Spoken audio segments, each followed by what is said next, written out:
Let's get nasty on a Tuesday. It's a Fast Lane on 101 ESPN with Jamie Rivers, Carey Davis, and Andrew Marsh. I'm Anthony Stalter. 203, your time check brought to you by Clarkson Jewelers, officially licensed Rolex jeweler. That audio courtesy of Fox. Joe Davis on the call as the Toronto Blue Jays become not only Canada's favorite team for the next week or so, but also most of America. Not really. Let's go. Blue Jays! Here we go, baby. Here we go. Blue Jays. Here we go. Blue Jays winning the World Series. Not Here today. we go. Bringing that piece of junk home. Well, that's L.A. It's Rob Manfred. Yeah, it is right. Yeah. So the Toronto Blue Jays defeat the Seattle Mariners last night 4-3 in Game 7 of the ALCS to capture their third American League pennant, their first since 1993. And we, of course, know what happened in 1993. That spawned a documentary in which a little boy was dropped off at a certain somebody's house or apartment complex, and those two bonded, and there was a lot of bonding. Absolutely. It was phenomenal. Phenomenal story, phenomenal documentary. Yeah, it really was. And I can't wait for the Blue Jays to pull off one of the bigger upsets in World Series history. Blue Jays last night. Bichette says he's coming back, too. Good. Damn right he is. Yeah. What did you guys think of the decision last night by the Seattle Mariners manager to Dan Wilson to leave, to not go with his closer, Andres Munoz, or leave Brian Wu in? He decides instead to go with Bizzardo, the reliever. Yeah. Bizzardo had gotten George Springer out previously in the series, so he went back to the well. Yep. And George Springer, after already seeing Bizzardo in that series, took him deep, really sealed Seattle's fate, completely turned the entire game around. I don't think you can question it. I really don't, based on the fact that, like you just said, okay, there's two ways of looking at it. Well, Springer's already seen him once in the series, and so he timed him up or whatever, or he had a pre-scout on him. The flip side of that is if Bizzardo strikes him out, he had a read on him. He already pitched to him once in the series and got him out before. And now he's got his closer ready to go. Yeah, so... And you look at the amount of pitchers that the Blue Jays went through, it's like, this was all hands on deck. Mm-hmm. This was not going to be a certain way of doing business. It was going to be whatever we can do to win the game. And I think that their manager thought that he gave them the best chance of that opportunity. It was righty on righty crime. Like, George Springer just timed it up, hit it perfect. I don't know. We can second guess it today because that ended up being the game-winning home run for the Blue Jays. But had he not hit that home run, we wouldn't be second guessing it. We'd be like, that's a good move. I'm with Jamie. I think in baseball, more than any other sport, I think we've talked about this, you can critique every single decision by a manager. Well, why did they pitch it there? Why did they pitch to him? Why didn't they, get this guy out and bring in a different pitcher? Why didn't they pinch hit? Why didn't they sacrifice bunt? Why? Every single decision is every single at bat. Every single pitch can be dissected every single game. And I'm with Jamie. If I know that my pitcher already got him out, he's faced him once, he's already had success. Now, if he gave up Previous a bomb, night, by the way. Yeah, if he gave up a shot the night before, you probably are second guessing it. Yeah, I would be. But if I was able to get him out, there's a level of confidence on both sides. I mean, I'm sure George Springer had a little bit of, I gotta see the pitch that I want, and he did. And this is sports. Nobody's going to make 100% accurate decisions every single time. I'm sure if Bizzardo could have that pitch back, he would have gone with another pitch. Or put it somewhere different. Yeah. Put it right down the plate. Would have went somewhere else. Now, Springer turned on that thing quick, though. Like, you look at that pitch, it's not center plate, in my opinion. It's towards the inside, but Springer turns on that thing. It's almost like he knew it was coming. And maybe he did from the scouting report. Well, he probably did. I mean, it's the same pitch he threw the night before. But I'm just saying, like, he turns on that, all of a sudden, bam, it's gone. Mm-hmm. And, I mean, you knew it right away. The whole place. And, my God. That place was rocking. That place was out of control. I don't understand why he took George Kirby out so early. I think if you want to critique a move, maybe you critique that move. He only threw 65 pitches, and I know he gave up a run in, the first inning? Mm-hmm. And then after that, he was fine. Yeah. What are you playing? You're playing to go to the World Series. Right. Play to win the game. Or you just stick with Wu. That too. In He that only threw- spot. He wasn't shoving very good either. He threw No. 38 pitches. 38 pitches. He got hit twice, 2 hits against him, and they scored 2 runs. Yeah. So, if Well- anything, maybe you move on from Woo faster. Well, no, the only reason why he's on the hook for those 2 runs because Bizzardo came in and gave up the home run, Right. Well, Bizzardo's on the hook for one of those runs, too. which was the George Springer home run. Yeah. Either way. But there was no extra base hit. I think they had 1 extra base hit the entire game. Yeah. It was a decision that he made in real time, and it backfired. I mean, the bottom line. I mean, you guys are right. Bizzardo didn't locate well enough. He threw it 96. It was rooster high, and George Springer, like Jamie said, he turns around on it. Oh, did he ever? I mean, the Blue Jays 15 more hits, 31 fewer strikeouts than the Mariners. Seattle offense only 1 hit, Raleigh's home run in the final 5 1/3 innings. Their offense got shut down. Toronto's bullpen. George Springer was the headliner. The story was Toronto's bullpen. Lockdown Seattle finishing Blue pen, let's trademark that right let's now. do that. Lockdown Seattle finishing with Jeff Hoffman striking out the side in the 9th. He went through Rivas, Canzone, and then Julio Rodriguez. They were trying with Cal desperately Raleigh to get on Cal deck. back up to the like whatever you could do. Hey, get hit by, lean into one, don't swing. Like just let him get. And I'm sure he's sitting in that on deck circle like somebody do something. Just give spot, me yep. a chance. There's a picture that I saw on social media today. It's from above the Seattle Mariners dugout. I don't know if it's media or if it's somebody else. Someone got their picture stolen by an outlet or whatever. But it's Cal Raleigh that's sitting there dejected with his bat on his shoulder as J-Rod's walking off like after straight. Like he was just like foaming at the mouth. Like so close One to chance. One more shot. One more shot, man. Yeah. This was Seattle's first ever Game 7 and the deepest postseason run in franchise history. It has never. It's the only Major League Baseball team to never appear in a World Series. They were that close. That's heartbreaking, man. To reach their first. There's another run. good stat involved with that game last night. Is the Toronto Blue Jays one of, I don't know how many, but one of very few to when they make the World Series, they've won it every time. There you go. I think it was also I like that trend. 2 for 2, baby. the first time Have they ever played Ohtani? Probably not. Look at the Toronto. Watch what people in Toronto do to that guy.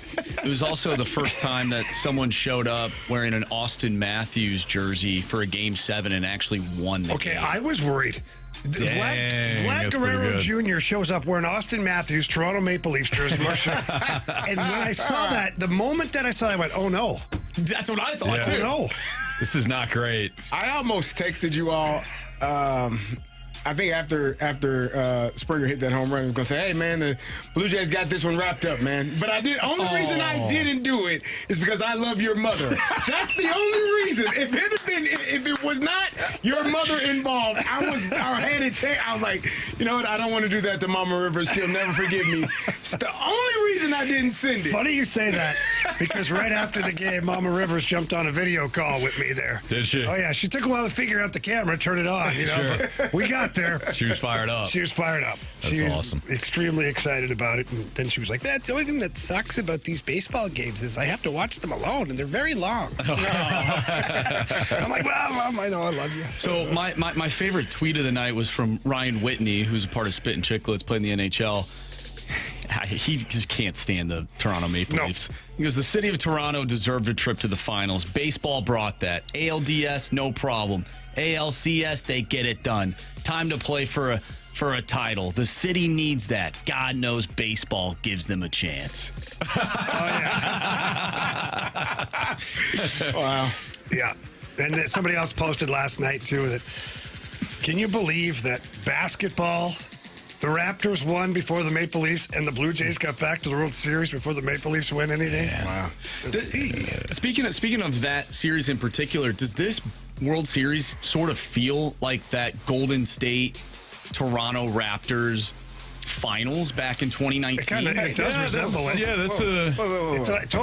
I like that. No, because some guys, some key guys got hurt. In that series. Don't you be spaying. Don't Can you imagine if get to Ohtani spitting blew a that hamstring or nonsense. something? What are you That'd doing? be What are you doing? awful. What are y'all doing? Can you imagine? What are we doing? What are we doing, huh? I'm not from Canada. You said you I'm love from America. That's fair. You I'm said from you America. love Toronto. I'm from America. Did you or did you not? I'm going with the American team. I don't know about you. I don't know about you, and I don't know about you. But I'm not going with the Dodgers. I'm going. They're not They're the America's team. team. Yeah, they are. No, they're not. They're the team in America. Where's in their this best World player Series. from? It doesn't matter. Yeah, he's not American. Tennessee. No, Tennessee. he ain't from Tennessee, I'll tell you that much. Mookie. Yeah. That guy's just a utility guy. He's a hell of a utility guy. First ballot Hall of Famer is what he is. Yeah, just like Joe Flacco. It's a fast lane on 101 ESPN. Marsh, would you like to explain what's on your cranium right now? Yeah, I have for those that are in the snake pit watching on the Airlines Team YouTube channel. Yeah, I have this this helmet on. It's got the Eagles logo on it. It's got this bird, actually. I don't know. Do you want me to turn it Hey, on? Marshy, I'd love nothing turn more for you on? to Yeah. activate. Yeah, it Turn does. it on. Let me Yeah, let's activate it let's real activate quick. this. Let me find this the eagle. button here. Play with your bird there. There you go. Here we go. Here we go. Oh, yeah. Yeah, fly, Eagles, fly. And of course, this is a bet that I lost once again. Another punishment. This time, not from either of you guys. This is from my girlfriend. This one hits closer to home. It does, Man. And I was in person to watch the Vikings lose, which hurt even more. A winnable game, too, Marshy. That was a winnable game. I mean, they Text were of the day, by the way. the Eagles. It was a winnable game. The Eagles couldn't put him away. They really would. Up until AJ Brown caught the fade, that was it. I mean, the Vikings were just. I thought they were going to do it. Are you being sarcastic? I'm right not. now? When Okay. TJ Well, I can't tell because I know he doesn't believe that. He doesn't believe that. No. I don't believe it either. How? You don't believe me, or you don't believe I don't believe the Eagles were never not in control of that game. I know Are you shouldn't say Are that. you serious? Did Yeah, you watch? That was at the did. game. I did. I saw Carson Wentz throw a pick six to a defensive lineman early in the game. So I saw. hard to do. I'm This is just, where here's the thing. The better team's gonna win more times than not. well, Okay, well, I'll give you that they're the better team, This but is I don't why- think they were in control, especially in the second half. this is why I think it was a winnable game because Carson Wentz was the quarterback for the Vikings. I mean, we had Jordan Addison streaking down the right side. He you know throws he's it not behind fast. him. That's a touchdown. The referees, you know what? It is what it is. I don't think the Vikings, even if TJ Hawkinson catches that ball, which I think he did, and it's a touchdown, you know, they still lose because they can't stop them on third down. So, but there were multiple chances to win that game. There was a phantom holding call in the red zone that somehow led to the Vikings not scoring a touchdown. That wasn't a hold. That was a touchdown. There was different points throughout that game. They could have won the game, but Carson Wentz is the quarterback, and they won't win with him. And he will be again this week. Yeah. Can I before we go on, because we have such great fans, and I know some of them are geographically challenged. Canada is not in America. It's in North America, which is a continent. The country of the United States of America is its own entity. Can you imagine, Whereas though, Canada is another country. Can you imagine where you'd I be want without you all Canada? to understand geography. Technically, Canada is America. No, it's not, dumbass. Well, it is. It's North America. North America. It ain't the United States Is North of Dakota America. not part of the America. United States? Or South Dakota? It's got America in the title. It does. Go Blue Jays. No, Thank you. Nope. It's a continent. Fly, Blue Jays, fly. We got to find the OK. On the road to the World Series. Marshy, in the break, we got to find the OK Blue Jays song. OK It Blue is Jays. awesome. All right. It's Good. better than that, too. That thing, whatever that is. That's not what you said. You said you're for the American team. You really are doubling down on this dumbass comment. Continue. Go ahead, sir. Okay. Yeah.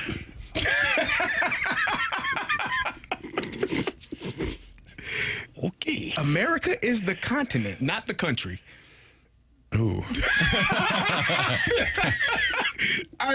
Listen, 636. I'm sorry that your geography teacher is rolling over in her grave right now. I know it. How do you know she's dead? She's not. She's just rolling over in the grave that's prepared for her by him with this dumbass why are you statement. putting her in a grave? He got it. If she taught him, she got to be ready to die. She's so disappointed. She's so disappointed in this dumbass. I'm sorry. Oh, man. God, he's the dumbass. He doesn't. We don't. Nobody knows it's who he pronounced is. Dumas. Dumas. Sorry. Jamie's Except for him. youngest child took the middle child behind the woodshed last night. What a performance by the Lions, especially given the circumstances. And Seattle took care of business against Houston in one of the, I don't know if it was, it was pretty bad boring. It was a terrible game. We'll get into both next on 101 ESPN.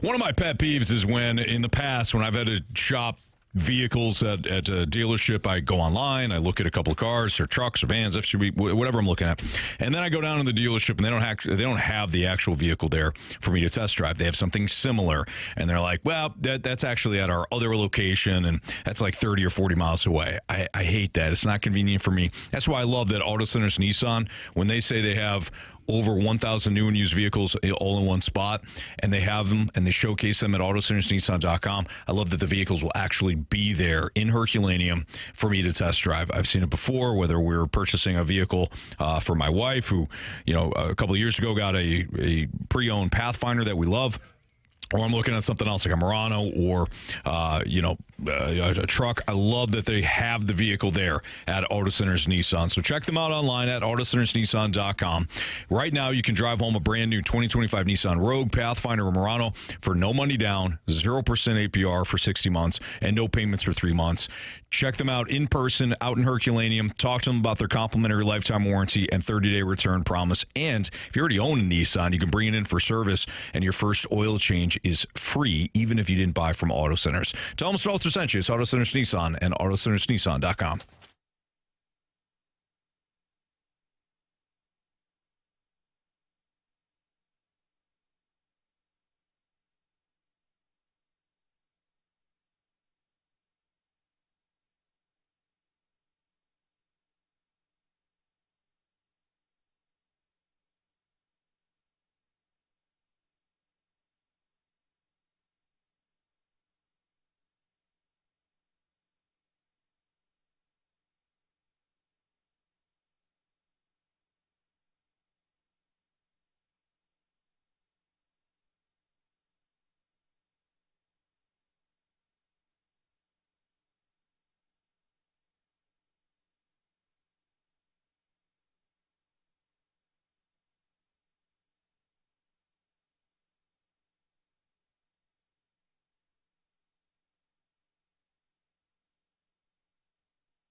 What a performance last night by your Detroit Lions there, Jamie. Boom, shakalaka. They were down every single secondary piece outside of one. Both safeties out. Their top corner out. They were down to backups. Rock Ya-Sin, a backup corner, out, who played very well. He eventually had to leave the game. And you held Baker Mayfield to 9 points last night. Yeah. And it was a struggle to get the 9. I thought Detroit defensively was outstanding. They needed that defensive effort and Jahmyr Gibbs, and they were good. Yeah, And guys, Jahmyr Gibbs put on an absolute A good show. challenge. I don't know if you know this. Yeah, true. But Jahmyr Gibbs is a pretty good football player. Damn good. Oh, my God. That's what I said last year. And I love David Montgomery. I think he does a fantastic job. He can make some big plays happen, but Jahmyr Gibbs is lightning in the bottle. Give him the ball, man. He's gonna make a big play. Yeah, but I like the way they complement each other because Jahmyr Gibbs is going to make you miss and then you can't catch him. And David Montgomery would rather go through your chest plate than around you. And I have no problem with them, being in the backfield at the same time. But Jahmyr Gibbs should get the bulk of the touches. He should be RB1. Last year they kind of split. David Montgomery was starting games. He was getting just as many touches as Jahmyr Gibbs. It's clear as day who is the better running back. They complement each other well.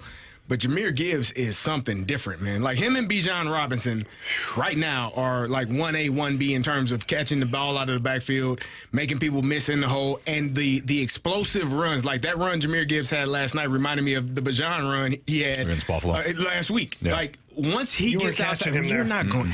And he's looking at the safety like, come on, man. Was that Jamal Dean? That was Antoine Winfield Jr. Could you imagine being Antoine Winfield Jr. in that spot?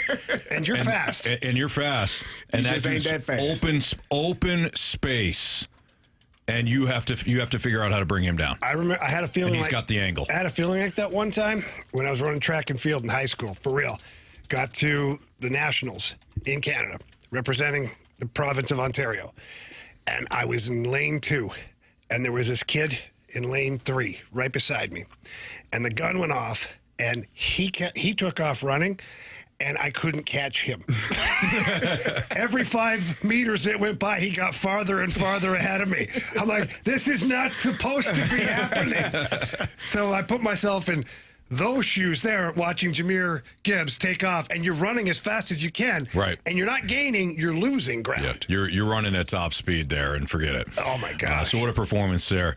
The other storyline, of course, is that Mike Evans suffered he hit the turf hard, broke his clavicle, also suffered a concussion, and Todd Bowles already said that he's likely to miss most of the season.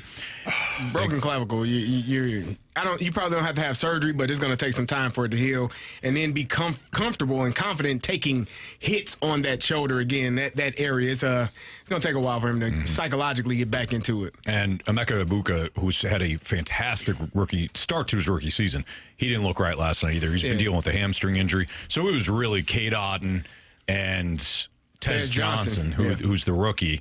That was it for Baker Mayfield, and he just didn't have one more rabbit out of a hat. Can I comment on something real quick regarding the Lions defense? One, I didn't know if I could like another coach as much as I like Dan Campbell.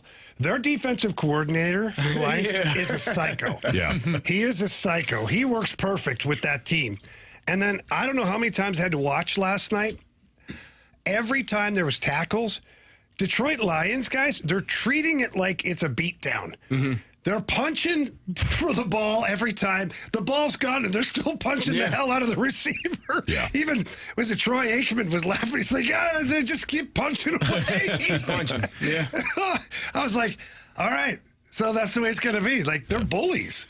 They are in a positive sense. Well, yeah, I mean, like in an NFL, in a football context. In a football game, you can't play soft. No, you cannot. Speaking of defenses, though, I thought the Dolphins. Out of the 2 games yesterday, I thought all of the defenses looked pretty solid.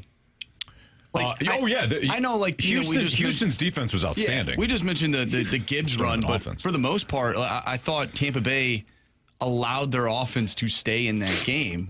Same with, like you said, Houston. Yeah, they forced a couple of key turnovers. Yeah, Tampa hung. They were hanging in that game much longer than they should have. In fact, the Bucs had the ball deep in Detroit territory toward the end of the game, but I was texting with my buddy Drew, who's a massive Lions fan, and he's like, "Man, I just want this game to be wrapped up." I go, "Dude, they are taking way too long to score. Yeah, they just could not get into the end zone. Cade Otton had a couple of big plays, but it was it. They just they were taking way too much time off the clock. But you're right, Marsh. The defense for Tampa held its own. Seattle and Houston defensively did put on a show, but Houston the Their real offense. deal defensively. Oh, if they had the offense that they had 2 years ago? 2 years ago when C.J. Stroud was a rookie, that's a Super Bowl contender. Yes. I was watching that game, and I was thinking about what I said yesterday. I was exactly right. I just didn't mention anything about the offense. I said defensively, they're going to get after Sam Darnold. They're going to force turnovers. They scored a touchdown. They scored one touchdown defensively. Like, they were getting after the Seattle Seahawks offensively. And the interception that Cooper Kupp threw, I thought that was a terrible play call from the OC. What are you doing there? Terrible decision. But all of the other interceptions were big plays that they made, and then the forced fumble for a touchdown by Will Anderson was amazing. The Stingley catch, the Stingley interception. Impressive. Like the one thing that did bother me about what Houston was doing is I would have had Daryl Stingley, that's his grandfather, Derek Stingley Jr. on Jackson Smith and Jigba. Now, why would you do that? Because he's the best corner in the league, and that's the best damn receiver they got, and they ain't throwing it to nobody else. No. You got Lassiter following. No, hell no, sir. You get out of the way.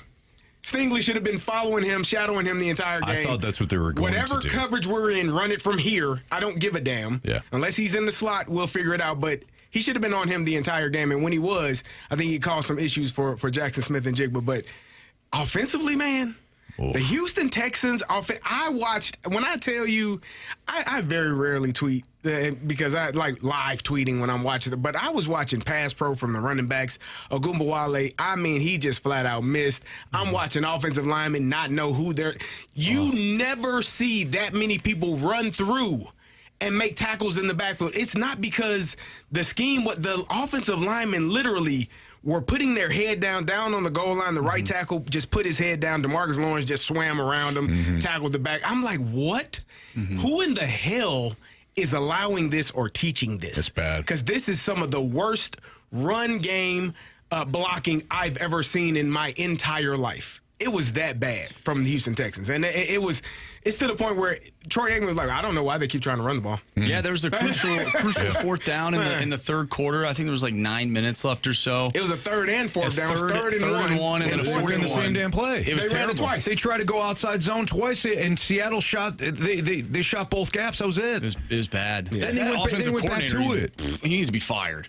It was really bad. Why did you get rid of? Why were you so desperate to get rid of Bobby Slowick, who was getting head coaching offers at one point, or at least interviews?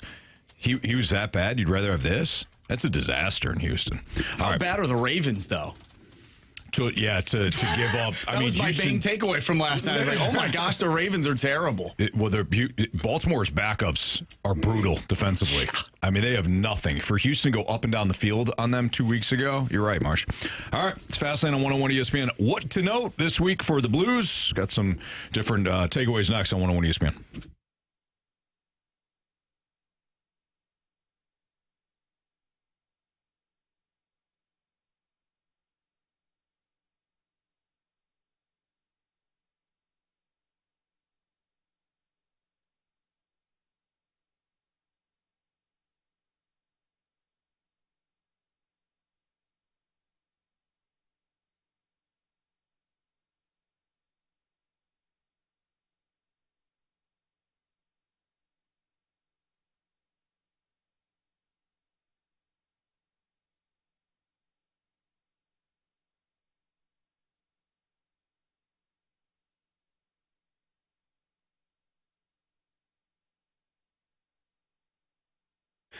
My buddy Derek Stevens, owner of Circus Sports in Las Vegas, he dreamed big a while ago, and he wanted the world's largest sports book in Las Vegas. And so what? He did it. He built Circus Sports, but now the world's largest sports book is in the palm of your hand.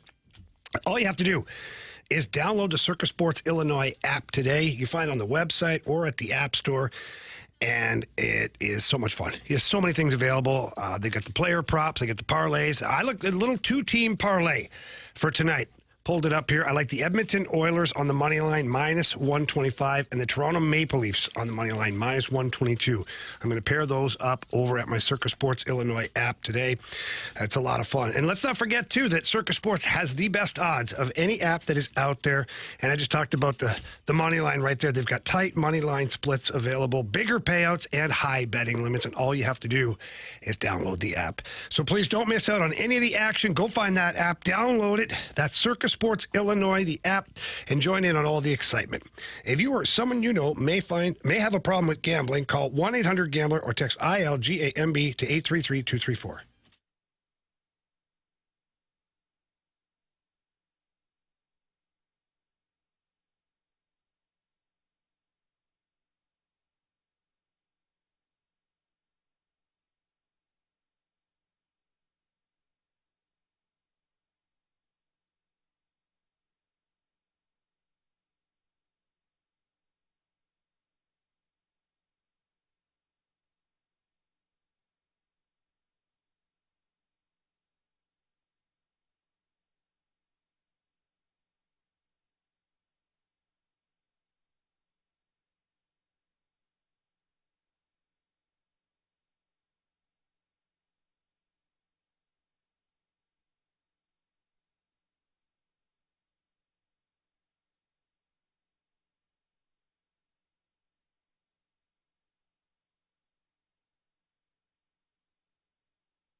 ESPN Sports Center. I'm Andrew Marsh. It's time for a Sports Center update driven by Johnny Londoff Chevrolet and Johnny Londoff Autoplex. The Toronto Blue Jays beat the Seattle Mariners in Game 7 of the ALCS. Toronto headed to the World Series to take on the Los Angeles Dodgers. Game 1 on Friday. You can listen to that game right here on 101 ESPN. Pregame starts at 6. First pitch is at 7. The Blues take on the LA Kings tonight. Of course, you can listen to that one right here on 101 ESPN. Once again, pregame starts at 6. Puck drop is at 7. What to note this week for the Blues? We will dive into that next right here in the Fast Lane. I'm Andrew Marsh, and the Sports Center update is driven by Johnny Londoff Chevrolet and Johnny Londoff Autoplex. See them at londoff.com. Chevy, together we drive. Are you kidding me?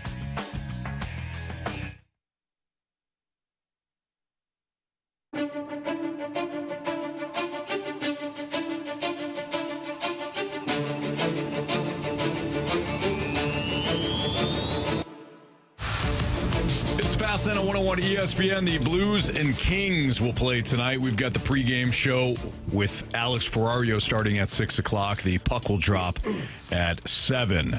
Does Monty keep the lines the same for tonight? Well, here's Monty at morning skate. Well, let's not do that first. Let's just get to the lines first, and then we'll get into Dylan Holloway. But Jamie, do you think they keep the lines the same after the 3-1 victory over Dallas? I don't see why you change it. And based upon morning skate, it looked to be identical. You got Holloway, Thomas, Neighbors, Booch, Suter, and Snuggie. Then you've got Shen, Kyrou, and Joseph. Texier still in there with Bukestad, Walker. And the deep pairings are all the same with Logan Mailloux out. Jordan Binnington looks to be the starter. So no immediate line changes for Jim Montgomery. However, last game against the Dallas Stars, halfway through the game, there was like some jumbling going on. And it wasn't like due to penalty trouble. It just seemed like Monty was trying a couple of different looks out there. So we'll see how long these lines stay intact. But the one guy who you were going to talk about earlier, Dylan Holloway, he's got a goal on the season so far in 5 games, no assists, and he's -2. And I guess expectations were really high for him, and he had an unbelievable preseason. Yeah, him and Philip Broberg were probably 2 best players in preseason. Bottom line, people are kind of wondering, what's going on with Dylan Holloway. So naturally, they asked the coach, and Jim Montgomery had this to say about Dylan Holloway.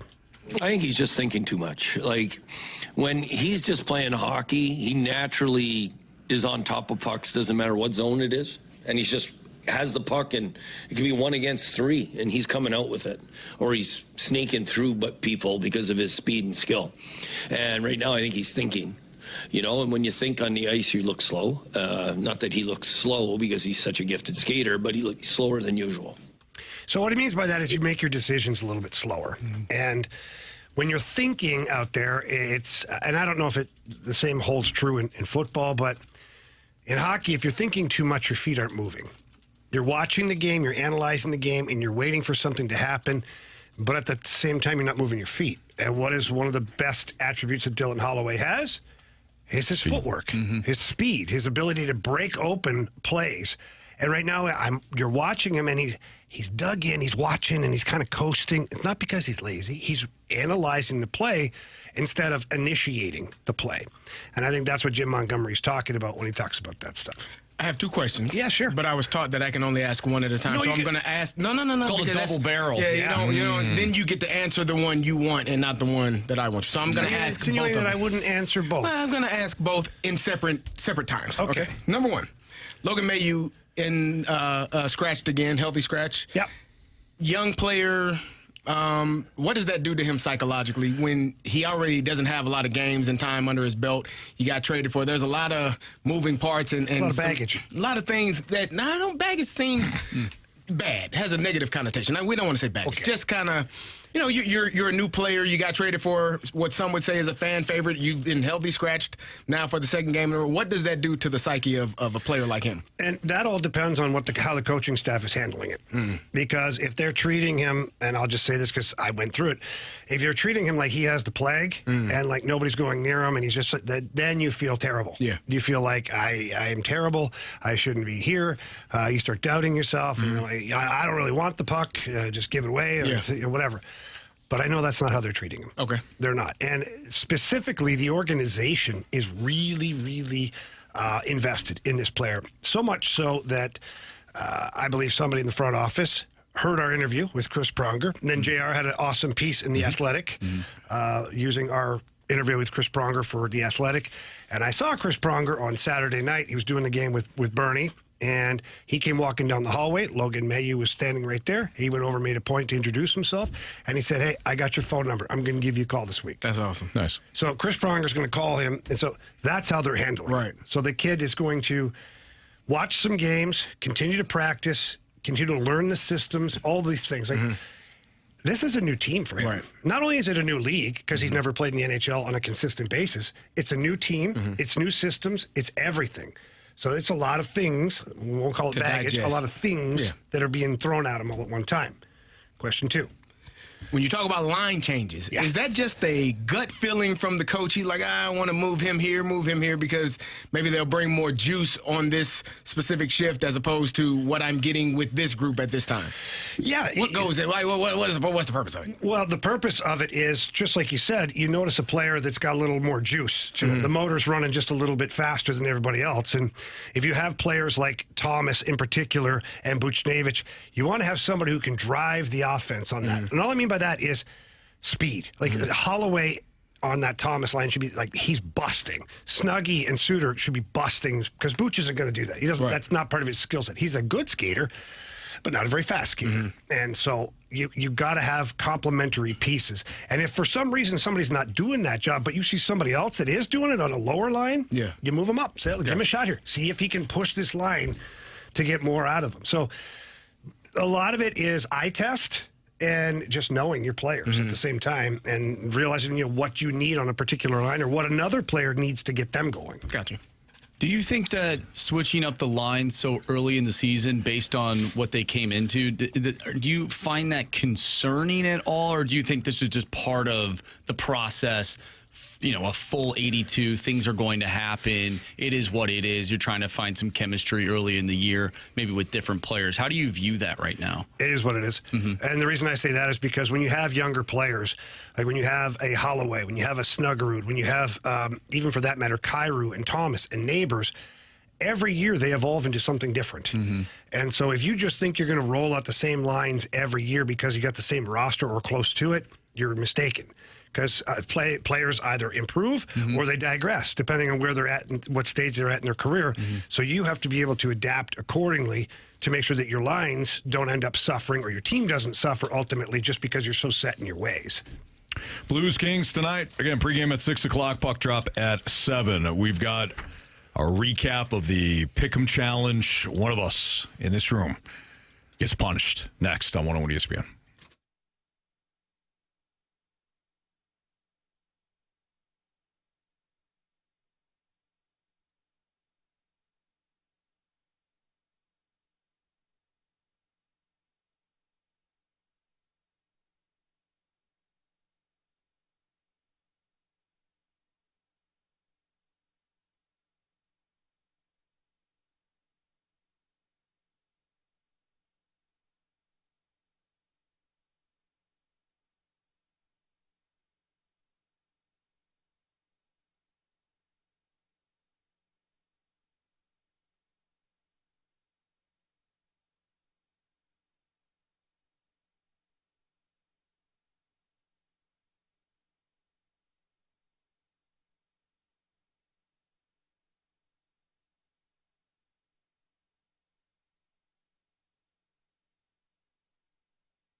since the Texans lost to the Seahawks, we also lost to the reserve. I felt like you were going to. Well, you just did it. So clearly he was about to do it. I really felt like you were about to, but then you didn't do it. But then he did it. I wasn't going to blame you. I actually was going to say. I actually was going to say since the Texans lost. Since you won't take accountability, I'm going to blame you. Listen, I called the game exactly how it was going to go. Did I not? Didn't I say they were going to get after Sam Darnold? Then why did you pick him to win if you called it exactly right? I assumed that the offensive line would know how to block a defensive end. That's an assumption on my part. My bad. You know, I assumed that they would know how to pick up the blitzing linebacker. Who knew, right? Normally you bring more, they get to the quarterback. If you bring the same amount we got to block you, should be blocked. Mm-hmm. I'm not over there coaching them guys. The hell they're doing offensively. Well, regardless, what is the score now? What is it? I don't know. 5-2. 5-2. Yeah, it's getting a little bit dicey, it's boys. Bad, man. It's real bad. Marsh, did you pick the Eagles? Yeah, I picked the Eagles. Oh, okay. Where did you go wrong, Marshy? Actually, that's part of the press conference. Get to the other part first. We're gonna punish him Get first. To the buns. So what I actually was gonna say was since the Texans lost, Marsh gets shot, but that's not true. No. Texans lost. We all lost as a group. But Marsh did finish last. Jamie, you led us. You and BK both led us. Good job, fellas. Let's give I needed a bounce back. Let's give BK some love because last week BK is hot he's and cold. either a hero or a zero. He's hot and cold. Like he's either really good or really bad. Mm-hmm. Like if even kill was a thing, we can even it out. Just not have the highs and lows. It's somewhere in the middle. Be good. Yeah. All right, so Marsh, you get 2 shots from the airsoft gun. Jamie gets to shoot you since Jamie finished with 13 points, and then we'll break down what happened. I'm sure Marsh had some questionable calls, things he didn't like about his performance. Yeah. So we'll send him to the press conference. If you want to see Marsh punished, you can do so via the 101 ESPN YouTube channel. It's all good. Turned on his head. It's all courtesy of the Airlines team studio cams. This is loaded, Marshy? Like it's already locked and loaded? Should be good. All right. Marsh, of course, also wearing the Eagles helmet since he lost. The Vikings lost to the Eagles. His girlfriend's a big Eagles fan. 3, 2, 1. Ooh, left that didn't look very good. Yeah. The track pants might have been a bad call today. Probably. Did you remember you were getting punished today, Marsh? Yep. Well, he gets 2. I don't own a pair of jeans. You don't own any jeans? Oh, you got a Love Hurts shirt on too? Yeah. I didn't see that. It's all part of his bet I'll tell you what else hurts. Yeah. All right, one more. Let's see where Jamie goes here. Watch your hand. Even it out. And didn't see nothing. No, didn't see anything there. So he went left side. Here we go. Hey, kind of in the side center. On that one. Right center there. All right, Marsh, walk to the podium here. You have served your punishments for week 7. Marsh, your most regrettable pick. You got to say who you are. Oh, sorry. Anthony Stalter, 101 Actually, ESPN. can I say something real quick? Oh, before we yeah. get this, I got a statement here. Okay. Again, you got a written statement? I got a written statement. Oh, wow. But this isn't really written. You know, I do feel this way. Just want to start off by saying that I love my girlfriend, Rachel. Oh, wow. Okay. Yeah. I love her. And she's the reason I believe in second chances and the Eagles. Fly, Eagles, fly. I love the Eagles.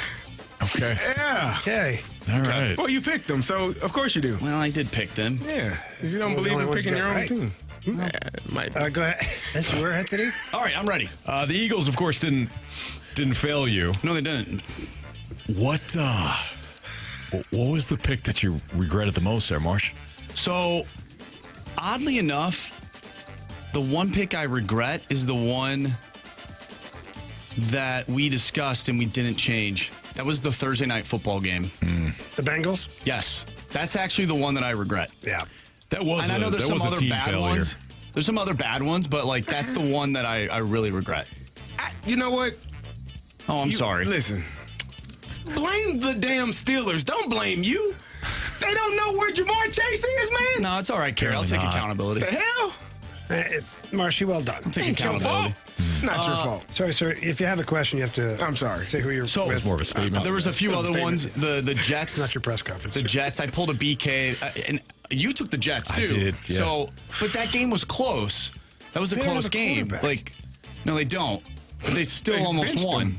They almost won with that one. They They had almost the won. punter in there under center at one point. I was actually happy to see him. So regretted that. Even last night, like, I mean, I thought that game lasted 6 hours. That second game. Oh, it's terrible. I was on the same line of thinking as Carey. Like, and we'll talk about this later, but the Seahawks, 5-2 now, but there's just something about them where I don't know if I can trust them. There's a little bit of Sam Darnold from end of the year last year was kind of sticking out last night. So I thought maybe, and they've been better on the road. So I went with the Houston Texans. It didn't work out. It is what it is. Carey Davis, ESPN. Of course. Fast Lane 101 ESPN. I see that you chose the Miami Dolphins over the Cleveland Browns. Yeah. Have you not seen Tua Tagovailoa and Mike McDaniels perform together at all this season? Yeah, but I also have watched the Cleveland Browns play football. Am I the only one that took the Miami Dolphins? No, I took the Dolphins. Okay. Marsh, honestly, I don't know how. So Anthony and I had all the same picks Yeah. except for two, which is the reason why I had the 49ers. I take 'em? I believe too much in your Falcons. Yep. And That's on me. They Yeah, I were do. bad, so I'll Yeah. blame Carey on that one. I'll take that. And then Houston, Yeah. who I'll also blame Carey on. Y'all picked the Dolphins. Pick the Dolphins, All too. three of you? You picked the Texans on the road Me and with him. no offense? Did you watch the Texans play defense? Yeah. Have you seen the Texans play offense? I watched them play offense last week. Looked pretty damn good. Against you and I. Boy, the Seahawks got everybody banged up too. No, they had one guy banged up. That's all it takes. Why are the reporters arguing with each Thanks, other? guys. This guy's all up in my grill. Jeez. Let's pick the Dolphins. All right. We got to clean it up, guys. That's the bottom line. We got to clean it up. It's getting absurd. And there's sniping going on. Jamie with the text. You were kind of ruffling everybody's What are you feathers talking last about? night in the old text chain. What did he say? What? What did I say? We gotta get back to this, guys. Yeah, but what did I say? We gotta get back to this. What did you say? Well, none of you do it. Okay. You know what? Why don't we just hand the trophy? Why don't we just hand the trophy to There we go. the Riz show? I'm with you, brother. Thank you. I'll do it. Yeah. Thank you. Come on, Look at the guy Jamie. who sent the text, not Come doing on, it. Jamie. Oh, sorry, guys. I was We trying to gotta find get the back to text. Something like, who the hell would pick the Texans? Yes, I did Yeah. do that. I go, who the hell would pick the Texans, bro? Yeah. And it was 13-7 at that time, or 13-6. It was that bad. No, I think it was 14-0. It was I think 14. it was too. I think it was They too. were still in that game until the end of the game. They were? They even had a chance if 93 doesn't jump on the damn pile. What was that? What was that? What are we You're doing, so man? undisciplined. What are we doing? You're just not good. You're down by 8. You're about to get the ball back. No, And you ain't jump doing on the nothing pile. offensively Literally, all game. That's it. That was But the end of maybe the you game. block a punt. I don't know. I don't want to be that guy. I'm going to be that guy for Carey and I. There's some calls out there that were missed.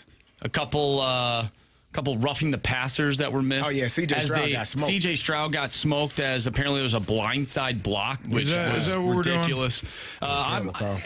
This is just my opinion. Could be wrong. I don't think so. I know Carey agrees with me. That was offsides. That was offsides. DeMarcus Lawrence was way That was way offsides. offsides. On You that kidding fourth me right down now? play? Yeah. What are we doing here? Offsides. What really matters most in deciphering the ranking of college football teams? Carey has a full breakdown of why Illinois should be the number one team in the nation. That's next on 101 ESPN. I'm glad you knew.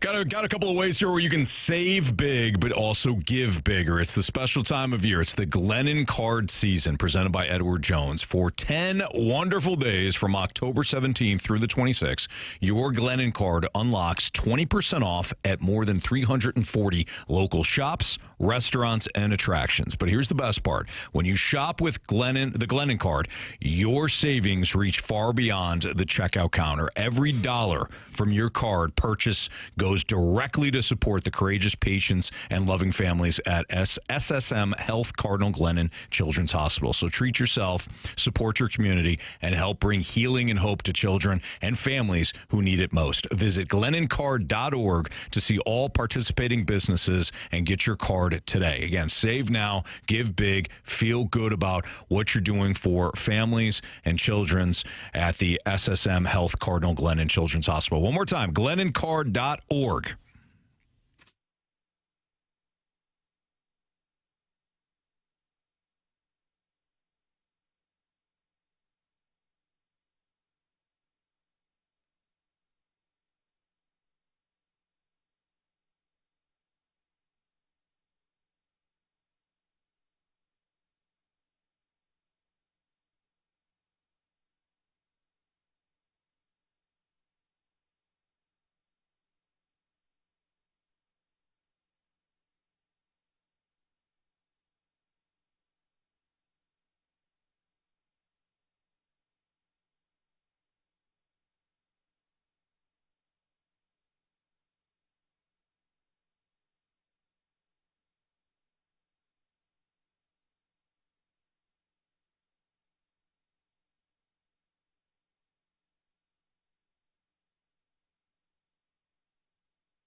So Carey Davis put a college football segment onto our little rundown topic sheet, and he was typing it out in the office, and it was phrased, what really matters most in deciphering the ranking of college football teams?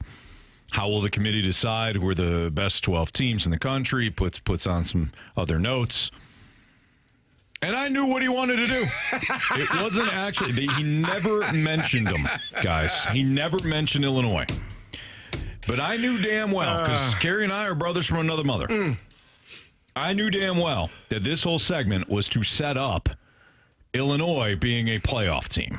I'm just asking This questions. should be good. I'm just asking questions. Carey, the floor is yours. So you have told me time and time again that what matters most, in your opinion, as you look at the College Football Playoff Committee, is the wins you have versus ranked teams. That is the good wins. That is what I feel the committee weighs more than anything else. That's my opinion on the committee. Than the good losses. Correct. So I'm looking at this list, and I got a few teams on there.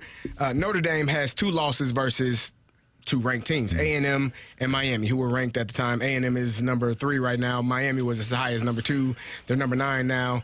But then you got Missouri and Tennessee, who are also ranked. Missouri is number 15, and Tennessee is 17. They don't have any wins versus any ranked teams. Their 2 losses have come against their only ranked opponents that they faced. Texas is another one on that list. Their losses came against a unranked Florida team, which was a terrible loss, and then a number 1 team in the country. And then LSU, who is also ranked in the top 20. Their biggest win is against Clemson, who is 3-4. So when I'm looking at this and trying to decipher, well, who do you decide? What is the level of importance? Is it wins versus ranked teams? Is it losses versus ranked teams? How close those games are? Where those teams are ranked during the entire season? Like, what matters most to you in terms of how you're going to get to the top 12 teams in the country? Because right now BYU is number 12, number 11. Georgia Tech is number 7, and they're 7-0, and they're in a Power 4 conference. Like, they are a team that if they win out, they're more than likely they're going to be in the top 12. But how do you decipher if a Georgia Tech team has 1 loss, and that loss could be at the end of the year to Georgia, who they very may well lose to, but they almost beat them last year when they were had 4 losses. How do you decipher who gets in and who gets out? And granted, these people that are making these decisions are getting paid good, and sure they get paid good money to do so. But how do you what do you value most in deciphering who deserves to be in that top final 12 when the season ends? How you perform against teams that, and this is where it gets a little subjective, but how you play against teams that are top opponents, that are quality opponents. Like the Mizzou, so Mizzou faced UMass. Unless they lost, that game doesn't count. Right? It's UMass. It's one of the worst teams in the nation. I don't know. Alabama, for example, because I know you have a big problem with Alabama losing to Florida State. I think it's a terrible loss. Well, that loss gets worse and worse. I think that should have value in it. The fact that you lost to a team that is 3-4, that their head coach is on the chopping block. He might not be the head coach before the end of the season. I heard that maybe they haven't raised enough money to be able to fire him yet, and that's the only reason he's still the head coach. Because they got to pay him to walk away. Okay, but if we're looking at the whole resume, Alabama, you're right, they lose to Florida State. They've got a win on the road at Georgia, who was number 5 at the time. They have a win at home against Vanderbilt, who was number 16 at the time. They have a win on the road against Missouri, number 14 at the time. And last week they beat Tennessee, who's ranked 11th. They have 4 wins against top 16 opponents, let alone top 25. So I guess my question or my comment would be, on any given Saturday, anyone can beat anyone. Because if you're telling me that this is the same team that beat the hell out of those 4 ranked opponents but went down to Tallahassee and got spanked by a 3-4, a team that people thought was good, but clearly they are not a good football team. That was the first week of the season, right? Yeah. Yeah. If on the committee, I'm looking at that too. Alabama, first week of the season. I mean, that matters, but it also matters that how Florida State finishes out their season. It should, in my opinion. Like, who you lose to matters, and who you beat should matter. That's just how I look at it. And so I'm looking at these teams, and I'm wondering how in the hell, like Notre Dame, again, they probably have don't 2 get of me the... started on that. But we talked about that also. Yeah. If Notre Dame wasn't ranked in the top 25 in the preseason, Notre Dame probably isn't a top 25 team right now because they lost their first 2 games of the year, and to get back into that top 25, they haven't played anyone good enough. They never got knocked out. Right. So how do you decipher when they sit down and look at these resumes of these teams? And yes, I'm talking about the University of Illinois as well, because our 2 losses or to the number 1 and number 2 team in the country. Yeah, but you lost you one had by one- 53 points. We had a lot of injuries. And you had one. We were banged up. You have one win against the top 25 team. Well, that ain't our fault. That's what we're playing. You played three. Do you top, have an top argument for 25 another teams. team? No. Okay. The hell you think this segment was, Jamie? Didn't the man tell you when we went into I break? know, but I thought how I maybe was you going had to a get this backup back team. to the University of Illinois? Like, I thought maybe you had a backup team. My backup team was Notre Dame. But that's not a good backup team. That is. No. They should be out of the top 25, or should have been. Listen, I don't disagree with that. They've got 2 losses. They got 2 losses, and they're in the top 12 right now. I mean, and they don't play a solid opponent the rest of the season. Like, so Agreed. I'm with you on Notre Dame. I'm here for that all day. But Carey, I honestly have a hard time believing Illinois should be ranked. Well, here's higher my than thing. what they are right now. Well, but- we just got back into the top 25. We got some work to do, but it's not a problem. And if we're taking into consideration, I've said this, and people can say what they will. We had 6 starting defensive backs down against Indiana. 2 to start the game. 1 got kicked out for targeting. 3 more went out. 1 went out with a concussion, and 2 more corners went out with injuries. 1 to a leg, he was on crutches, and the other one I think had a hamstring injury. That's 6 people. By the time that game was in the third quarter, we were playing guys similar to what Mizzou was playing against Ohio State a couple years ago. No Buckeyes. You know what I mean? Mm-hmm. Feel me? So where's your big win, though, if you're Illinois? Is it USC? Don't have one. We beat USC. That was a good win. But would you qualify that as a big win? Coming off of the loss we had the week before, hell yeah, I But would. amongst other teams in the top 25, But that's why I asked what's more important, like who you lost to or who you beat. Is it an it's a yes for accumulation me. it's a of both? yes It- in yeah. certain It's both. situations, because if you're a team that doesn't really play anybody that's ranked and you win all your games, okay, great, you won all your games, but you weren't tested. It's like whatchamacallit a couple of years ago that got into the playoff and they got absolutely TCU? pulverized. Like, Yeah. they didn't belong. They did they- make it to the but- national championship. They did. Yeah. They were there. They were But there. then, but how do you tell a team like BYU that's 7-0 that you haven't played anyone good enough to Because they only have 1 ranked win. Well, they will have, but listen, BYU to finish the season, they play Texas Tech and they play Cincinnati. Texas Tech, I think, is a good team. Cincinnati, I don't really know where they are. Correct. They're 21, but Cincinnati's good. at least BYU will have, though if they win both of those games, I think- assuming that Texas Tech and Cincinnati continue to win. assuming by the It's- time they play. all of it is assuming. Though. Correct. I mean, BYU has wins over Portland State, Stanford, East Carolina, Colorado, West Virginia, and Arizona. Their only big win thus far has been Utah. So But how do you tell? How are you going to tell BYU that they don't deserve to be in the top 12 if they finish out the season undefeated unless they lose in the if they in the finish Big out- 12 championship game? no, I mean if they finish out undefeated, they would have wins against Utah, Texas Tech, and Cincinnati. That's 3 top 25 wins. Today it is, but if Cincinnati loses next week, Correct. they'll be out of the top 25. Yeah. If Texas Tech loses next week, they'll be out of the top 25. So it's when they play them where they are and what they're ranked, and even if they beat them, you're saying today it would be a good win, but in 2 weeks, is it not a good win if Texas Tech is not ranked in the top 25? Correct. Well, if they win their So conference, doesn't matter. If they win and lose in the Pac-12 championship game, are you telling me that this team doesn't deserve to be in the playoffs with 1 loss on their resume? It depends. It depends on what the resume looks like. Well, All I know is look, Alabama. Nobody has had Alabama's schedule this far. There's not a team. I know they lost to Florida State. There's not a team that has beaten 4 ranked teams, and they did it all in a row. 2 of them on the road. but this also goes back to my original point of some of these teams. I get it. Look, it's very subjective. It's always been subjective. I think your bigger point is Let's do away can you with the move- preseason yes. rankings. Let's move on. Let's Said that- start ranking teams. How many weeks ago did we say after that? week 2? I said week 4. I'm I good think with after 2 week weeks in. 4, you have a pretty good idea of what the hell a team is. I'm good agree. with 2 weeks in. Like two to 3, maybe we go 3. I couldn't care less. I can meet you there. But preseason rankings, Texas was number 1, Penn State was number 2. Penn State is 3 and 4, and their coach is fired. Texas is terrible. They're not a Clemson good was in team. the top 10. Clemson was in the top 10. Like, you got a bunch of teams. It's just, it's too it's too much unknown to be able to say, and it helps teams like Notre Dame stay in the top 25. It helps some of It these helped teams. Texas, too. It Texas helped shouldn't be in Texas. the top 25. Texas shouldn't either. Come on. Correct. So, I don't know. I'd like to see. What do you think, Marsh? I look, this whole thing's surrounded by Illinois. I'm just looking at the two teams that like Number 1, number 2 team in the country, man. it wasn't even close. I get dog walked. It wasn't even it wasn't even competitive. Well, they you know what? They had to run a trick play to even score. Who? Illinois Against who?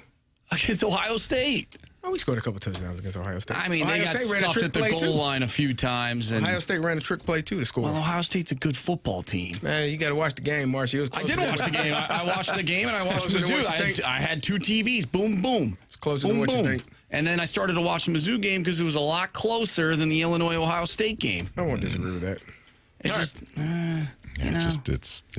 If the games are closer, then I think that matters. Still lost. They Got to did. win. Okay, got to win. You got to fire up. You got to fire up chips. NFL 4 Downs is next on 101 ESPN.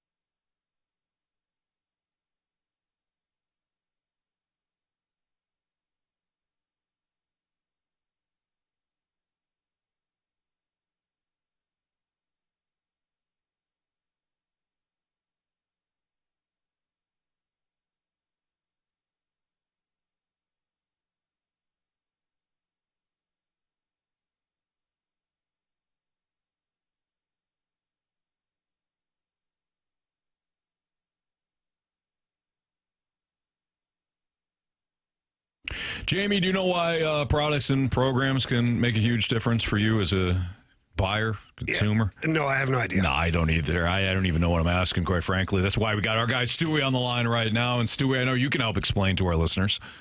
Well, guys, everybody knows that if you're not a veteran and you have good credit, conventional financing is the best way to go. But what people don't know is there are different kinds of conventional products. Believe it or not, if you're a first-time home buyer, you're going to get a better rate very often if you put 3% down as a down payment versus putting 5% down as down payment. So we had an ESPN listener come in, and they wanted to put the 5% down, but the rate was 0.25%. I explained to them, and I showed them the differences. They're actually putting less money down and getting a better deal. So be careful. Know who you're working with, because the different products can make all the difference in your life.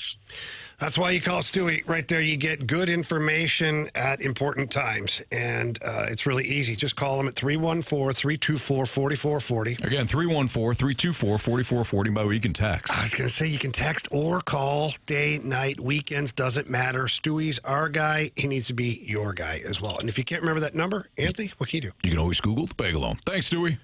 Have a good night, guys. NMLS number 226715.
time for NFL 4 Downs here in the Fast Lane on 101 ESPN. Oh, you're just waiting for me to hit it? Yeah. Oh, I thought you usually were like, all right, hey, Marsh, it's time I just felt like it was redundant. Hold on, let's take two. Okay. All right, time for NFL 4 Downs here in the Fast Lane on 101 ESPN. First down. Gotcha. It's nice and clean. Gotcha. Okay. Yeah. All right, you ready? Yep. Okay, first down. Are the Indianapolis Colts the best team in the league or merely a product of their schedule? I think there's an argument to be made that they are the best team in the league. I also think they're a product of their schedule. What? You didn't like that road win that they just had against the, I did. your I liked favorite it. team? It's not my favorite team. Your favorite quarterback's team? Here's where I'm at on the Colts. If the Colts went to Detroit this weekend, would I have the Colts or the Lions? I'm taking the Colts. Over the Lions? Probably. You out of your mind. Okay. Well, then No wonder we're losing this pick. you must think that they're the best team in the league. Yeah. Okay, so I'd have the Lions. So I think that they're a product of their schedule. Man, they're really good. Really good. I'm saying yes, but they're not the best team in the league. I'm saying the Lions are the best team. Do you say that because of Daniel Jones? It's strictly because let's take Daniel Jones out of the conversation. Mm-hmm. And let's just put a different quarterback in there with the same blind numbers. resume. Blind resume. Do you feel better about the Colts, or are you saying that they're not the best team in the NFL? I think it's because of Daniel Jones. If I may, Yeah. Marsh, if I may. They have a win over the Dolphins. The refs gave them the win against the Broncos. They beat the piss out of the Titans. They lost to the Rams, Raiders, Cardinals, Chargers. Their wins are the Dolphins, Broncos, Titans, Raiders, Cardinals, and Chargers. They are essentially BYU.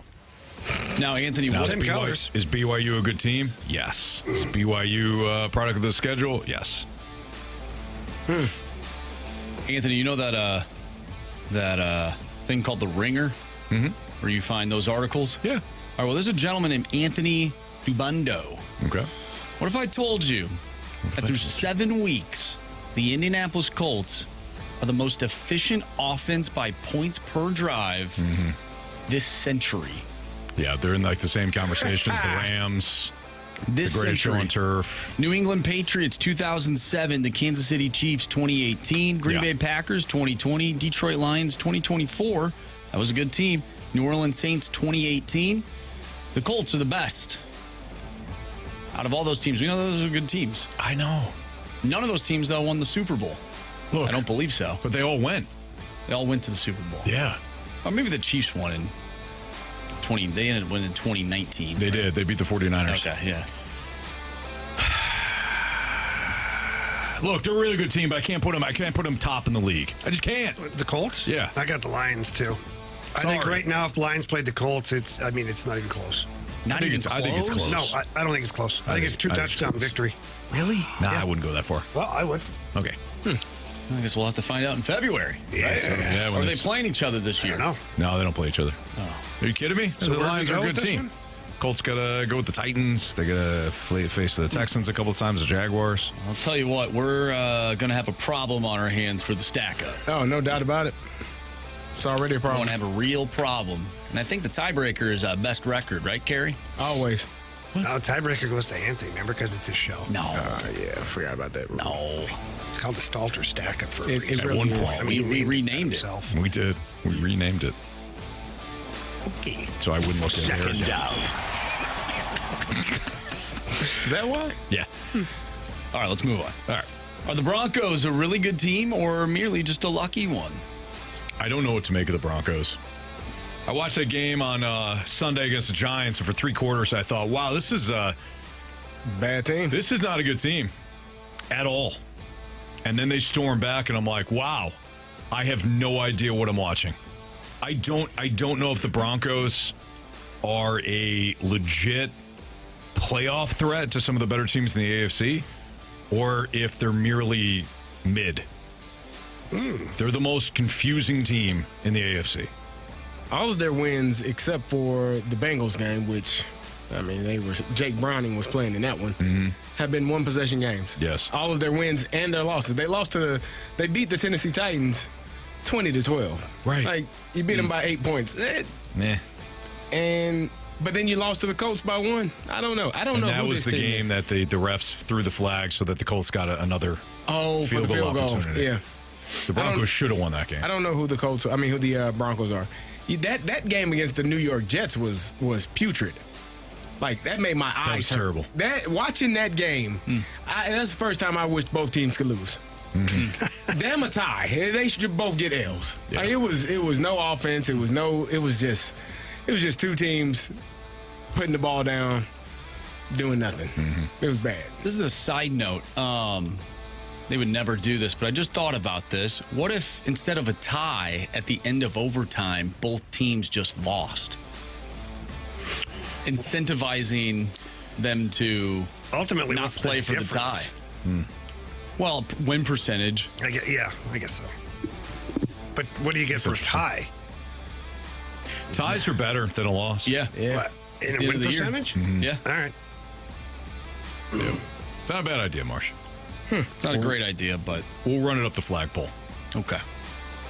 Third down. Well, speaking of a team that tied earlier this year, how about the Packers? Are they still a legit threat to win a conference title? And what happened to the dominant team that showed up in the first 2 weeks? I think they're a solid wild card team, and that is it. I think they're an interesting wild card team. The first 2 weeks, I thought, wow, this is a Super Bowl contender. Yeah. I no longer feel that way. That game against Arizona, You didn't like Micah Parsons having 3 sacks? no, he was great. That's why you get him, right? But if you watch the Packers since week 2, they have been merely average, slightly above. Like, what do you really love? What do you love about the Packers? Not their quarterback. I love Josh Jacobs. Okay. I do love his ability to run the football. I think he's outstanding.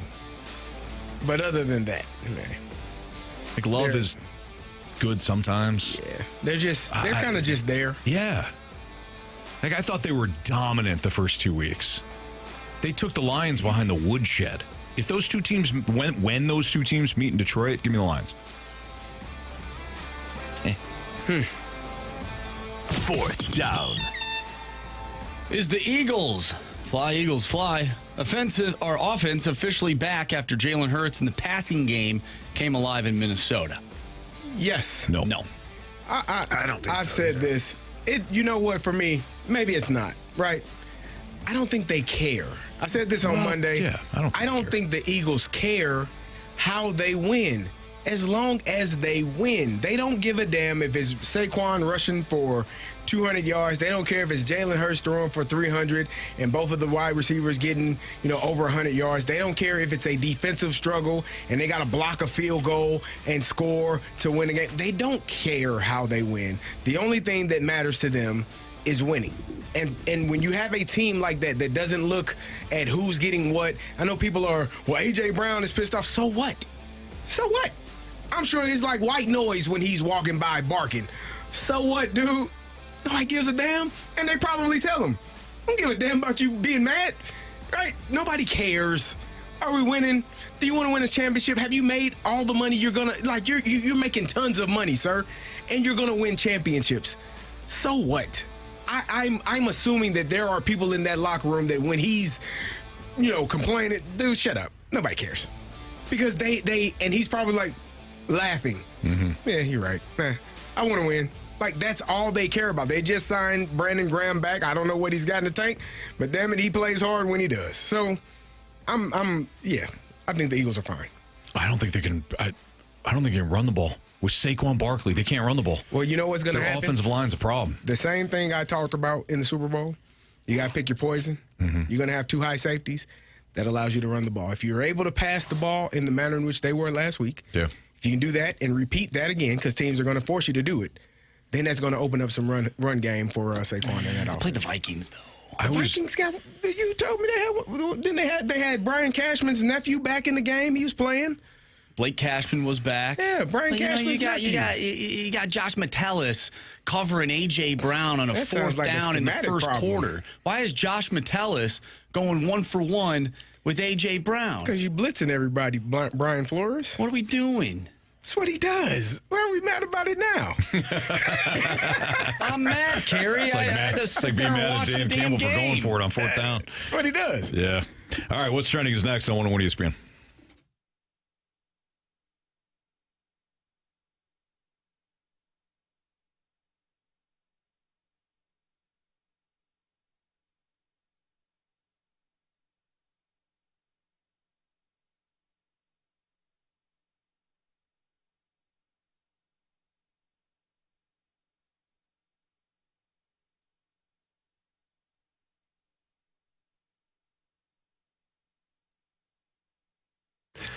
If you're thinking about selling your home anywhere in the St. Louis area, now is definitely not the time to take a chance and just hope for the best outcome. It's not time to take a chance with a realtor who's kind of sort of in the business, who kind of sells houses. No, you need to take this moment and call Gloria Liu with your home sold guaranteed realty.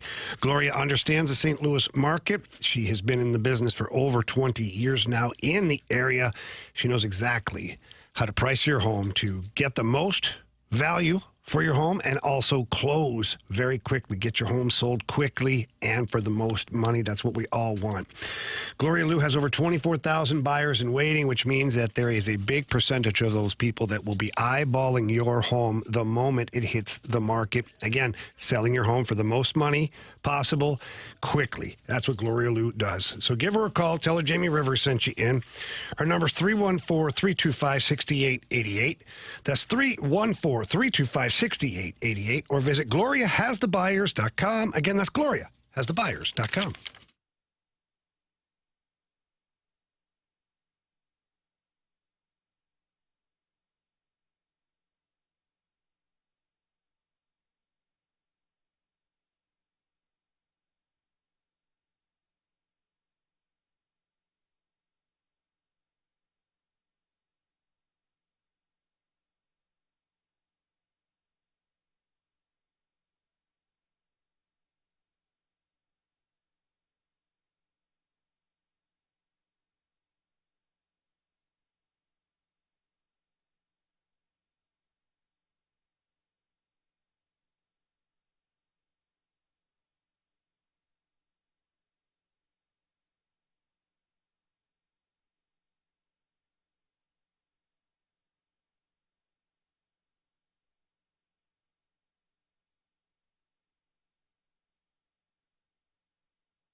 101 ESPN Sports Center.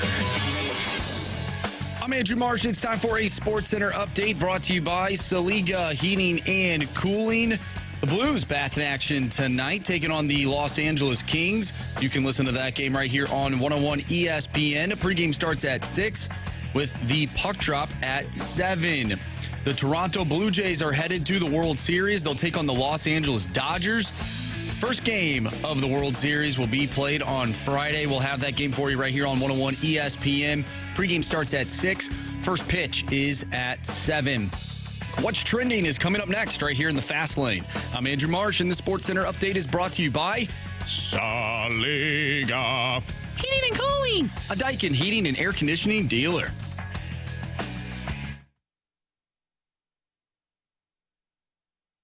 What are the hot topics in the sports world? What in the wide world of sports is going on here? It's time to find out with What's Trending? Brought to you by Elite Comfort Experts. Heating and cooling with no gimmicks, just guarantees. EliteComfortExperts.com. Welcome back to the Fast Lane here on 101 ESPN with Anthony Stalter, Jamie Rivers, and Carey Davis. I'm Andrew Marsh, and it's time for What's Trending. Gentlemen, the Los Angeles Angels, they got their guy, former Angel. Oh, let's go, baby. It's not Albert Pujols. Well, good. Yeah, that's great. Yeah, right. Yeah. He's still out there, guys. Yeah. Kurt Suzuki has been named the manager of the Los Angeles Angels. So no Albert. No Albert. As Jamie noted yesterday, apparently the Angels and Albert Pujols couldn't get on the same wavelength when it came to the structure of the money. I mean, that's what they're reporting. I don't know. That's what yeah. I'm not in the room with them, but that's what the rumor on the street was, that they couldn't find common ground when it came to the contract. Well, what's interesting here, too, is that the Angels said, and listen, the Cardinals have had the same line of thinking, so I'm not being critical of the Angels, just noting it. The Angels said whether they're going to go with Albert or eventually they wind up with Kurt Suzuki, they say, you know what? Experience obviously doesn't matter to us. Let's go with somebody new that has never done it before. They'll be fine. That's going to be cheaper. And maybe a little cheaper because we're still paying Albert that service contract deal. Would you rather have had Albert join the Angels as a manager Yes. or the Padres? Angels. Why?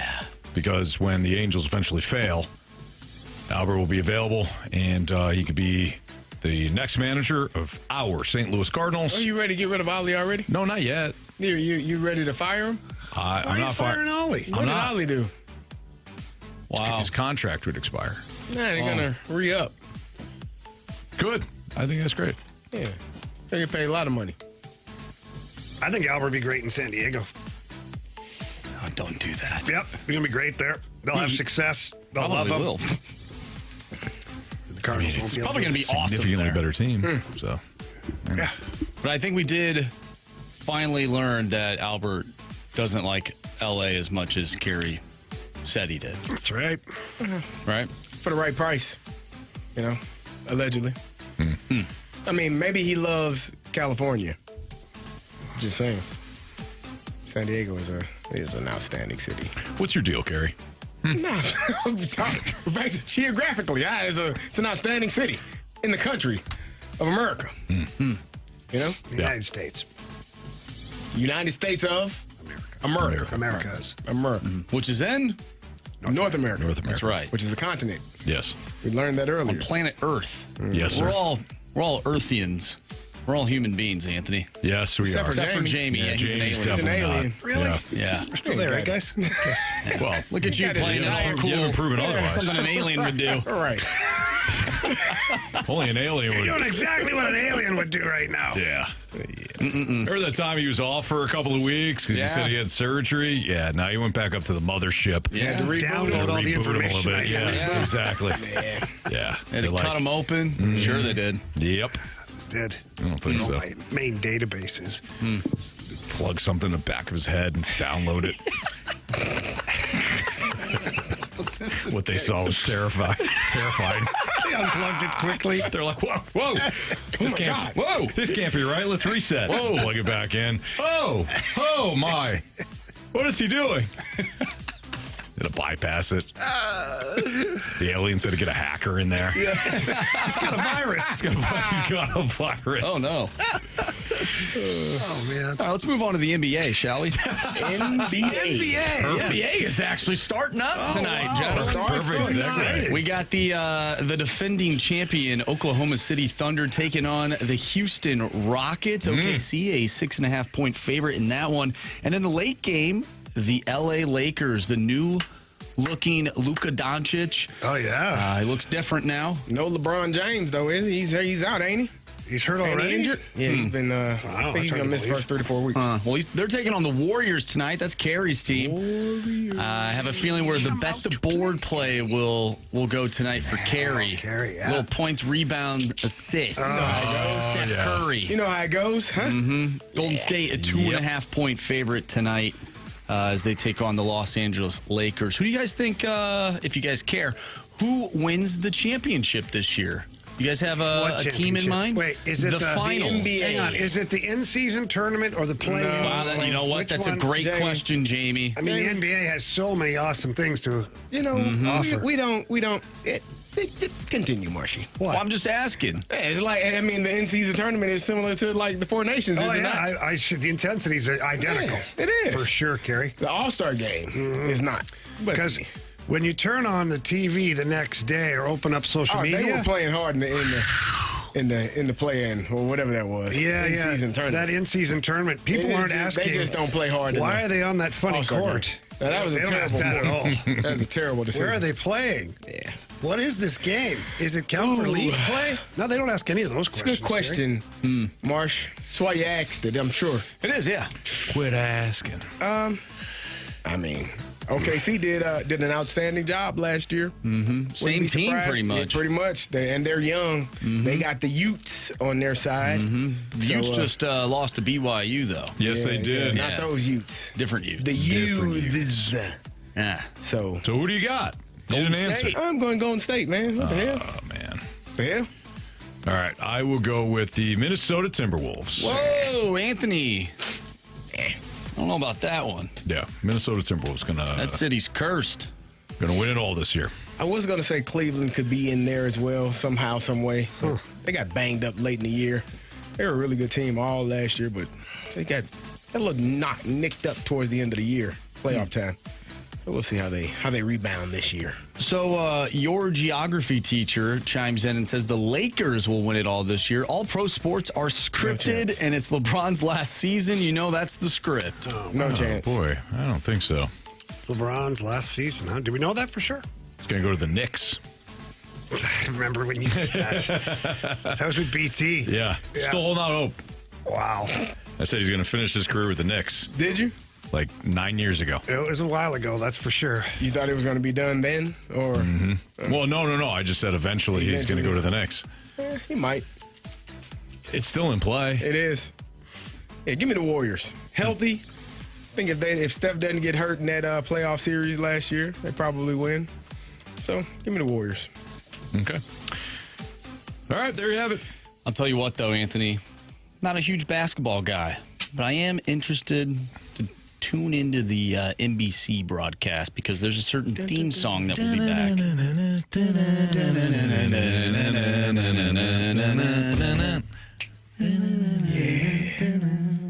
That is good. Come on, Jamie. Even you gotta like that. Is he? I believe so. Wow. MJ. Yep. You know who that is. Nope, not that one. Oh, different one. Yeah, He's that's passed different. Yep. Are the Blues not alone when it comes to approaching their winning window? A couple other teams around hockey might be able to say the same thing. That's next on 101 ESPN.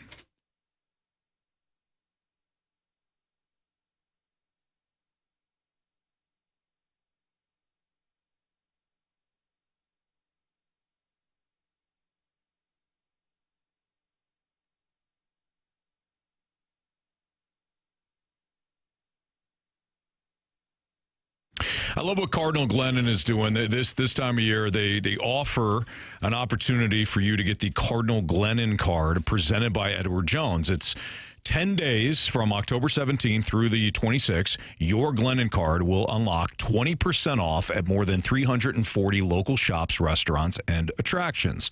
But here's the best part. When you shop with the Glennon card, your savings reach far beyond the checkout counter. That's because every dollar from your card purchase goes directly to support the courageous patients and loving families at SSM Health Cardinal Glennon Children's Hospital. So you can treat yourself with that 20% off of the local, the 340 local shops, restaurants, and attractions. But you can also support your community while doing so, and you can help bring healing and hope to children who absolutely need it most. So visit GlennonCard.org. Again, visit GlennonCard.org. That's where you can find all the participating businesses, and you can get your card today.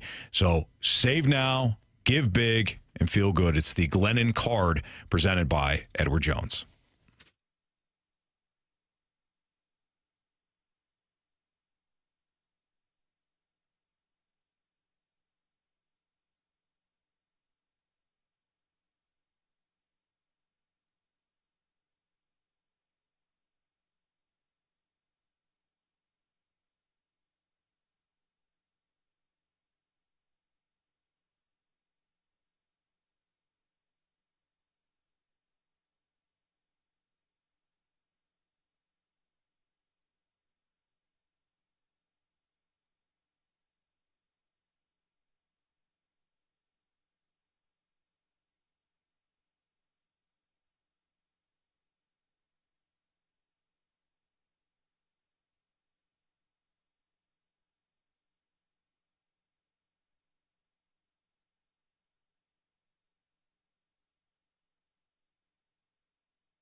It's Fastlane on 101 ESPN. Are the Blues not alone when it comes to approaching their winning window? Marsh, I know you had a thought on this as it relates to the rest of the league, and you looking around and seeing some of the NHL squads that have young teams that are playing well right now. Yeah, Jamie and I were sort of drumming this up in the office, just looking at some of the teams around the league, and, there's some teams that you look back the last few years, you're like, whoa, that team's leading their division. Like the Red Wings, like they've been around, but they really can never seal that playoff spot. You have the Canadians who made the playoffs last year, but what type of team were they going to be? They made a lot of offseason moves, and it looks like it's paying off so far. The Mammoth, that was one of the teams that we didn't have in the playoffs, a team that's in the Central Division. That's another good team now in the Central Division that the Blues have to worry about. Then you have the Chicago Blackhawks. The Blackhawks, and I know it's only been a few games, but they're in a playoff spot right now. The wild card, top wild card right now. And there's a few other teams around the league that are in the same sort of conversation that the Blues are in. Even the Flyers, man. The Flyers are in a playoff spot right now. But again, it is early in the season. Perhaps some of these teams take a step back. But when you look at some of the younger teams with younger players coming up into the NHL, they're in the same breath as the Blues, and the Blues, I think, have to worry about that. Yeah, so what's interesting about this is let's talk about the path that these teams have all followed, because when we talk about the Blues right now as they circle out of their retool phase, we've been told by the president of hockey operations that this is no longer a whatever. Mm-hmm. So if we circle out of that and you look at some of the teams Marshy's talking about, the Mammoth, the Red Wings, the Canadians in particular, even the Flyers, those teams have all gone through extreme heartache. Extreme. Like the Red Wings have been in rebuild for a decade. And the Montreal Canadiens, it's been not pretty there for an extended period of time. The Ottawa Senators are another team. They're not playing great right now, but they made the playoffs last year. They're supposed to be a young, up-and-coming team. They went through hell by being terrible for a long time to get high draft picks. The Mammoth, well, we know their story. The Phoenix Coyotes / Arizona Coyotes / Utah Mammoth now. So that right there, never mind the off-ice product, which was a disaster from a business standpoint. The on-ice product, they've been a team that's just been taking on, terrible contracts year after year after year, so they get favors from other teams down the road because they don't have any good players and they had salary cap space. So when you look at it, all of those teams that I've mentioned have gone through heartache. Their fan bases have been through the ringer and back. Then you go to the Blues, really hasn't happened. A couple of years where not great. The one year they had to trade off Tarasenko, O'Reilly, all that, and everybody, the earth is, the sky is falling, And then the next year was, but then Army, good draft picks. They had 9 players in the World Junior Championship last year. It was more than any other team in the NHL, which means their future is bright. But then the Broberg-Holloway moves really moved the needle to where now the Blues are not considered to be in a rebuild. And they've never had to tear it down to the studs to where they're bad for 4, 5, 6, 7, or 10 years, like the Red Wings. Mm-hmm. So it's interesting to see the teams that are having this success right now. And we, as a show, have talked about how the Blues are entering what we think could be a window of maybe 8 to 10 years of success. Define success, I don't know, winning hockey. Over 500 winning hockey playoff team year after year after year. Because winning a Stanley Cup, as we know, there's a lot that goes into that. And we've only got one in the entire franchise history. Would it be nice to get another one soon? Yeah. But my point is that the Blues have managed to get back into this winning window right there alongside all these other teams right now. But those other teams went through hell to get there. So I think sometimes when you circle back, you have to look at the scouting staff as well as Doug Armstrong for doing a really good job of putting together this team. And you only have a small fraction of the young players that are supposed to move the needle, like Stenberg, Juracek, Lindstein, Dvorsky. Like all of these guys that are still yet to be relevant aren't here yet. So when they break through and they're able to contribute at the NHL level, Like, where does that put the Blues at that point? Because then gone will be some of the players like, I shouldn't say gone, but most likely guys like Matthew Joseph, Alex Texier. They'll be replaced with Otto Stenberg, Dalibor Dvorsky. Like, you've upgraded immediately. And then on the back end, Lindstein comes in, and Justin Falk maybe is, his contract's expired. So it's interesting to see to where the Blues are going to end up by the rebuild or retool that they made, but then also that nitrous oxide of that young talent has still yet to hit the lineup entirely. Yeah. It's kind of interesting. I was going to ask you about that in terms of like the championship window. It's when those players get here. That's when that 3 to 5 when those players become NHL relevant players. I think that's when like your 2 years into their career, 2 to 3 years in. Yeah, 2-3 years. And like I said, some of the other parts will start to not fall off, but those players that are in the lineup right now that maybe aren't difference makers may not be here anymore, and you're replacing them with a dynamic player that could step in. Maybe. You didn't mention Justin Carbonneau. He's on pace for like 83 goals. Yeah, Justin Carbonneau's another, but he's another one. So picture 2 years down the road. Let's say he's on a line with Otto Stenborg and Dalibor Dvorsky. He's playing with Jake Neighbors and Robert Thomas or like whatever. Like you start to see some of these line combinations. It starts to get freaky. Yeah. Because you've got a lot of firepower in your lineup. Do you guys think it's imperative that this season continues what they did last year to build upon, making that playoff run and they make it to the playoffs? Do you think the team takes a step back? Let's say they miss the playoffs. I mean, it is possible. This is a tough conference. Yeah. I understand fans would be upset. I'd be upset. We all would. But do you think it's imperative to make the playoffs? I think every year is imperative if you're asking me. Right. What's weird is the Blues could end up with more points this year and still miss the playoffs.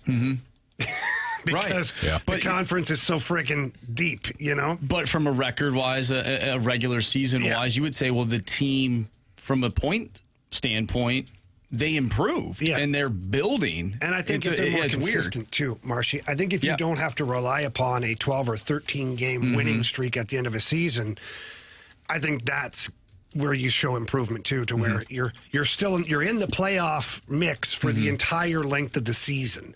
Not you're so far behind that you got to whip the horse until it can barely move anymore to get in. So you think it depends on what it looks like throughout the full 82? I think if it's a more consistent season and they still miss the playoffs, I would believe it steps in the right direction. Am I happy with that? No. Right. Will Army be? No. Will Monty? Nobody will be happy with that. But you could find some things, like if Jimmy Snuggerud has a really good year, Blues don't end up doing what they want to do, but you could look at that and be like, man, this guy, in his first full season, he was really impressive. And I think that's what you have to do. Yeah. I think you have to see, what steps Jake Neighbors takes, Dylan Holloway, Philip Broberg, Logan Mailloux. Like all these guys that you're still relying upon for when you hit your championship window, they also have to be developing every year too. Not all success is linear. We think it is, but it's not. They could theoretically take a step back this year and win a cup next year. It's weird with sports teams. You just never know. Literally what they did. Yeah. They missed the playoffs the year before they actually won the cup. But we all think it's got to be, last year they lost the first round. So you better win this one because that's where you were a year ago. And we overlook all the variables that change in an offseason. And we overlook that other teams are trying to win too. Yeah, absolutely. That's part of the variables. What I just heard, Jordan Walker, All-Star next year. That's what I just heard from Gauntlet next on 101 ESPN.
warriors. 4 categories, 1 challenger.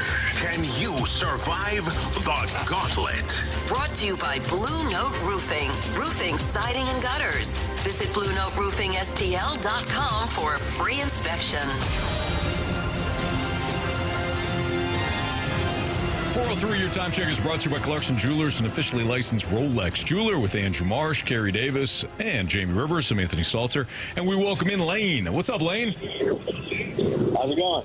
Good, man. Appreciate you listening. Thanks for playing. You have Marsh, Carey, Jamie, and me as options. Who would you like to go with? Let's go with Marshy today. Oh, Marshy. Okay, he's got the Eagles hat on. Makes sense. First day back from the trip. That's the wrong bird to have on. I gotta go Arizona. Oh. Got to go who? Arizona. Arizona Cardinals? Yes, sir. Ooh, wow. Go Birds. Yeah. I think I'd rather keep this on, to be honest. Cardinals are playing their butts off. Yeah, Just they are, barely Carey. losing. Hey, you know what? Jacoby Brissett might be better than Kyler Murray. Right? Anyways, All right. I'll look at the cone of Lane, silence. go ahead and tell Marsh to spin that wheel, and then we'll kick him out. All right, go ahead and spin that wheel, Mark. All right. Marsh, get the hell out of here. Lane, what were you hoping for?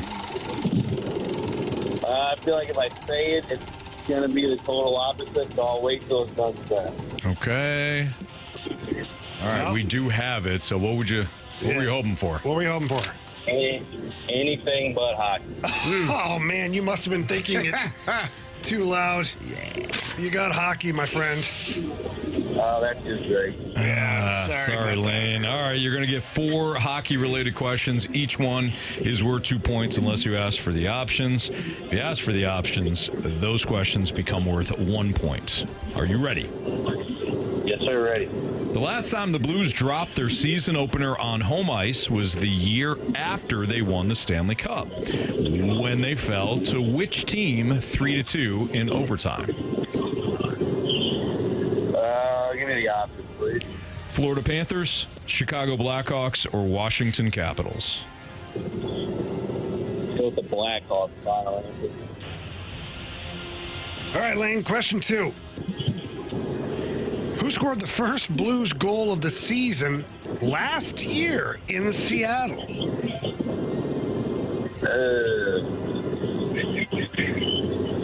Options, please. Was it Pavel Buchnevich, Philip Broberg, or Jordan Kyrou? Go Buchnevich, final answer. Question number 3. The Blues don't play an Eastern Conference opponent until October 25th when they play on the road against which Atlantic Division team? Oh, my God. Options again. Is it the Detroit Red Wings, the Pittsburgh Penguins, or the Toronto Maple Leafs? The Toronto Maple Leafs, final answer. All right, Lane, question 4. Who scored the first goal of this NHL season? The goal was scored by a Chicago Blackhawk in Florida.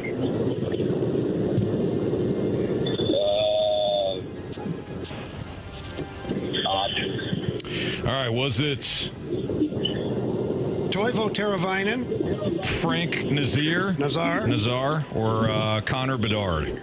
Teravainen, Nazar, Bedard. Bedard, final answer. All right. Boy, somebody hated all of us. Those questions are ridiculous. All right, Lane. Honestly, I'm looking at this question going, I don't even know if I had no idea. Lane, how you feeling?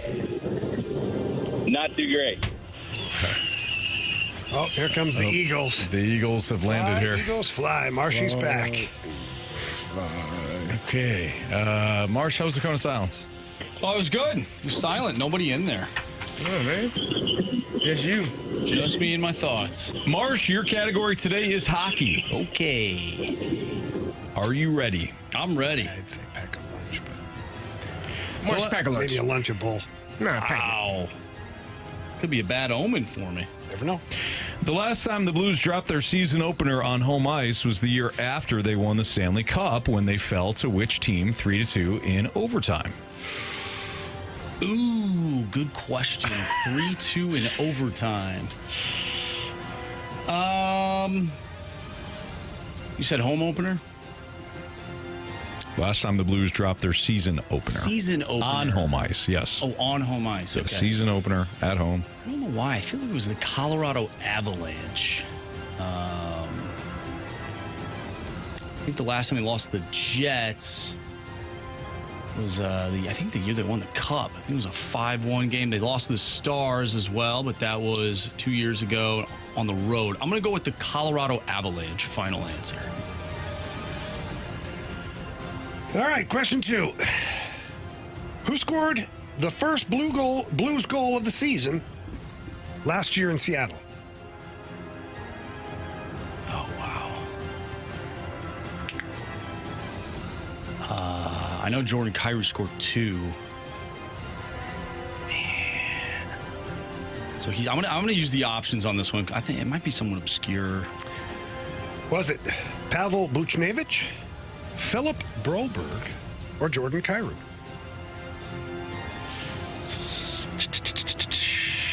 Was it Broberg?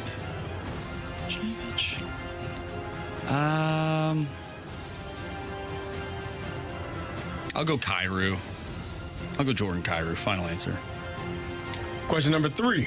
The Blues don't play an Eastern Conference opponent until October 25th when they play on the road against which Atlantic Division team?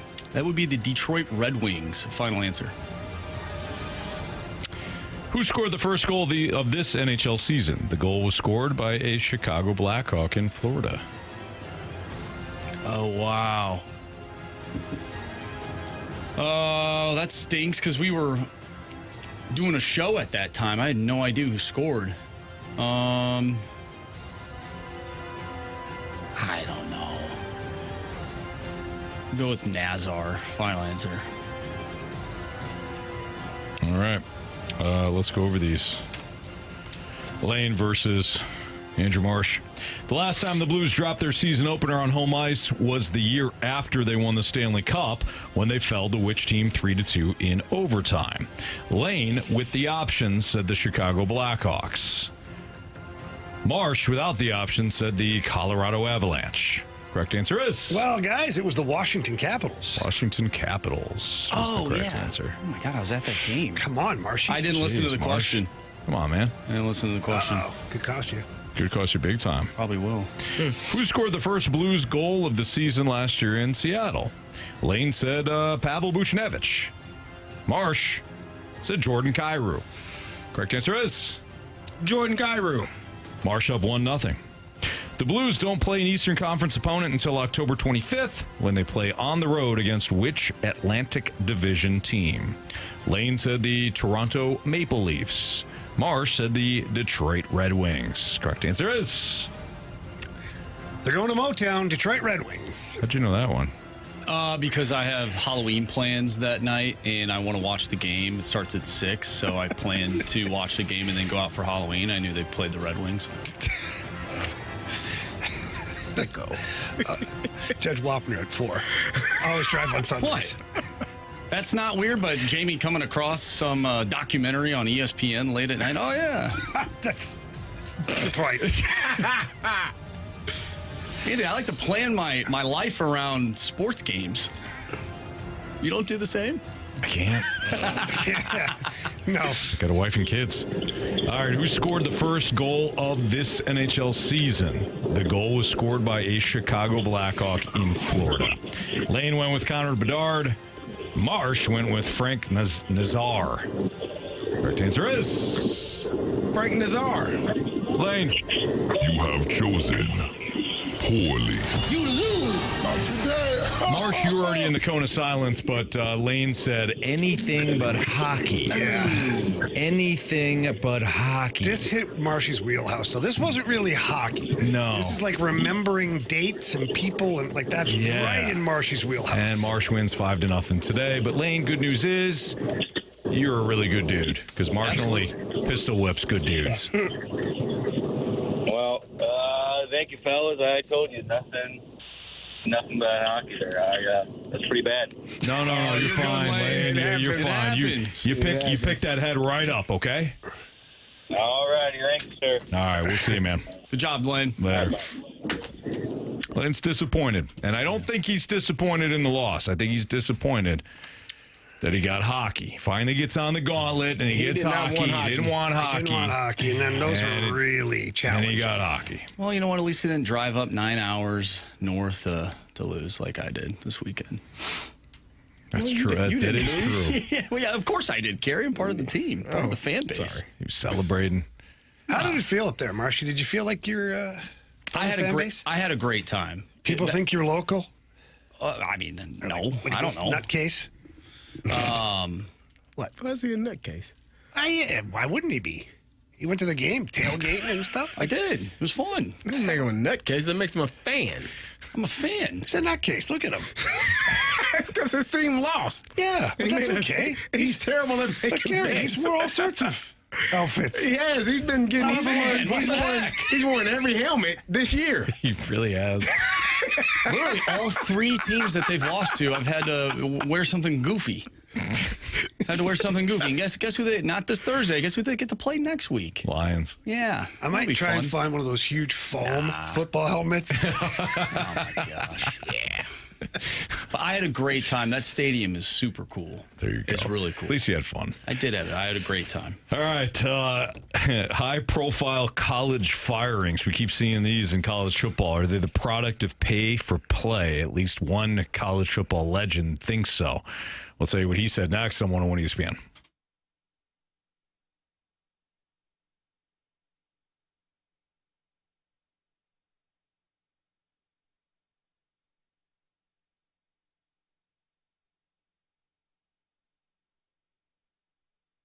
Nothing like feeling older than you should be, and that's usually caused by low testosterone for us men out there, whether you're 20, 30, 40, 50 years old like I am. You start to notice a dip in your energy levels. Sometimes you're irritable. There can be some depression involved. Just all around, it just stinks. You just don't feel right. So what Anthony and I did is we took our guy BT's advice. We went in and saw our friends over at Mentality. And Anthony, it's changed ever since. It's awesome, man. I love the fact that now during the weekend, we got a lot of stuff going on, driving the kids all over the place, still go home and have an opportunity to say, hey, I'm going to knock out some stuff around the house. And that's exactly what happens. Jamie, I know you feel the same way. You get inside the gym, all of a sudden that weight starts to go up a little easier than it did before because you feel great. So check them out. Mentality's great. They make it simple. Treatments fit your schedule. You can go in there, 2 different locations, one in Chesterfield, one in South County. Same fantastic people are going to be at both locations. Stop settling. Be the dad who keeps up. Be the partner that you know you can be. Be the man you know you can be by checking out mentalityhealth.com/radio right now to book your appointment, or when you head down there, tell them Jamie and Anthony sent you. It's Mentality.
It's Fastlane on 101 ESPN. Carey, I know that you were reading an article by Nick Saban.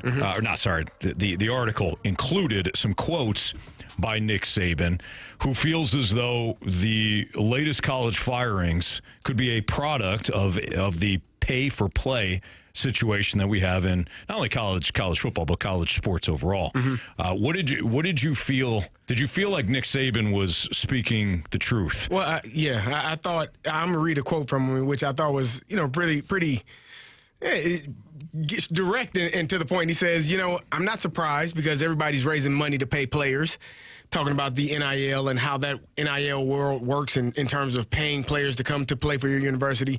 So the people that are giving the money think that they have a voice, and they're just like a bunch of fans. When they get frustrated and disappointed, they put pressure on the athletic directors to take action, and that's the way. And it's the way of the world. End quote. So for me, yeah. Hey, you think about it, and you think about how a lot of these boosters and donors and people that are paying money, they want to see a winning product.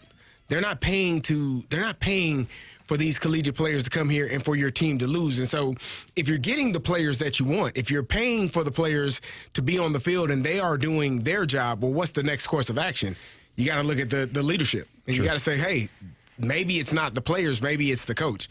And in some instances, I'm sure it is, but I don't think that that's a one-size-fits-all for every situation. I don't know that every coach that isn't winning or their team isn't performing well, that it's solely and directly on that coach. Penn State, I can't say for sure that it is. I think Drew Aller had something to do with that. I think, at times the lack of creativity for their offense had something to do with that. But then you look at UCLA and you say, well, maybe it did have something to do with it because they've won 3 in a row since they fired Deshaun Foster and beating a Penn State team that was a 25.5 point favorite. So I think it's very interesting to see how the landscape of college football has changed and how it is. We already live in a I need it right now type of society. Yeah. With our phones and everything that we have. I think college football has kind of transitioned. It's always been cutthroat in terms of you're going to get 3 years to figure this out. But now coaches and donors are like, hey, if you are getting paid this much money and we have put all this money into this team and we've put all this money into the athletic side of it, we need winners.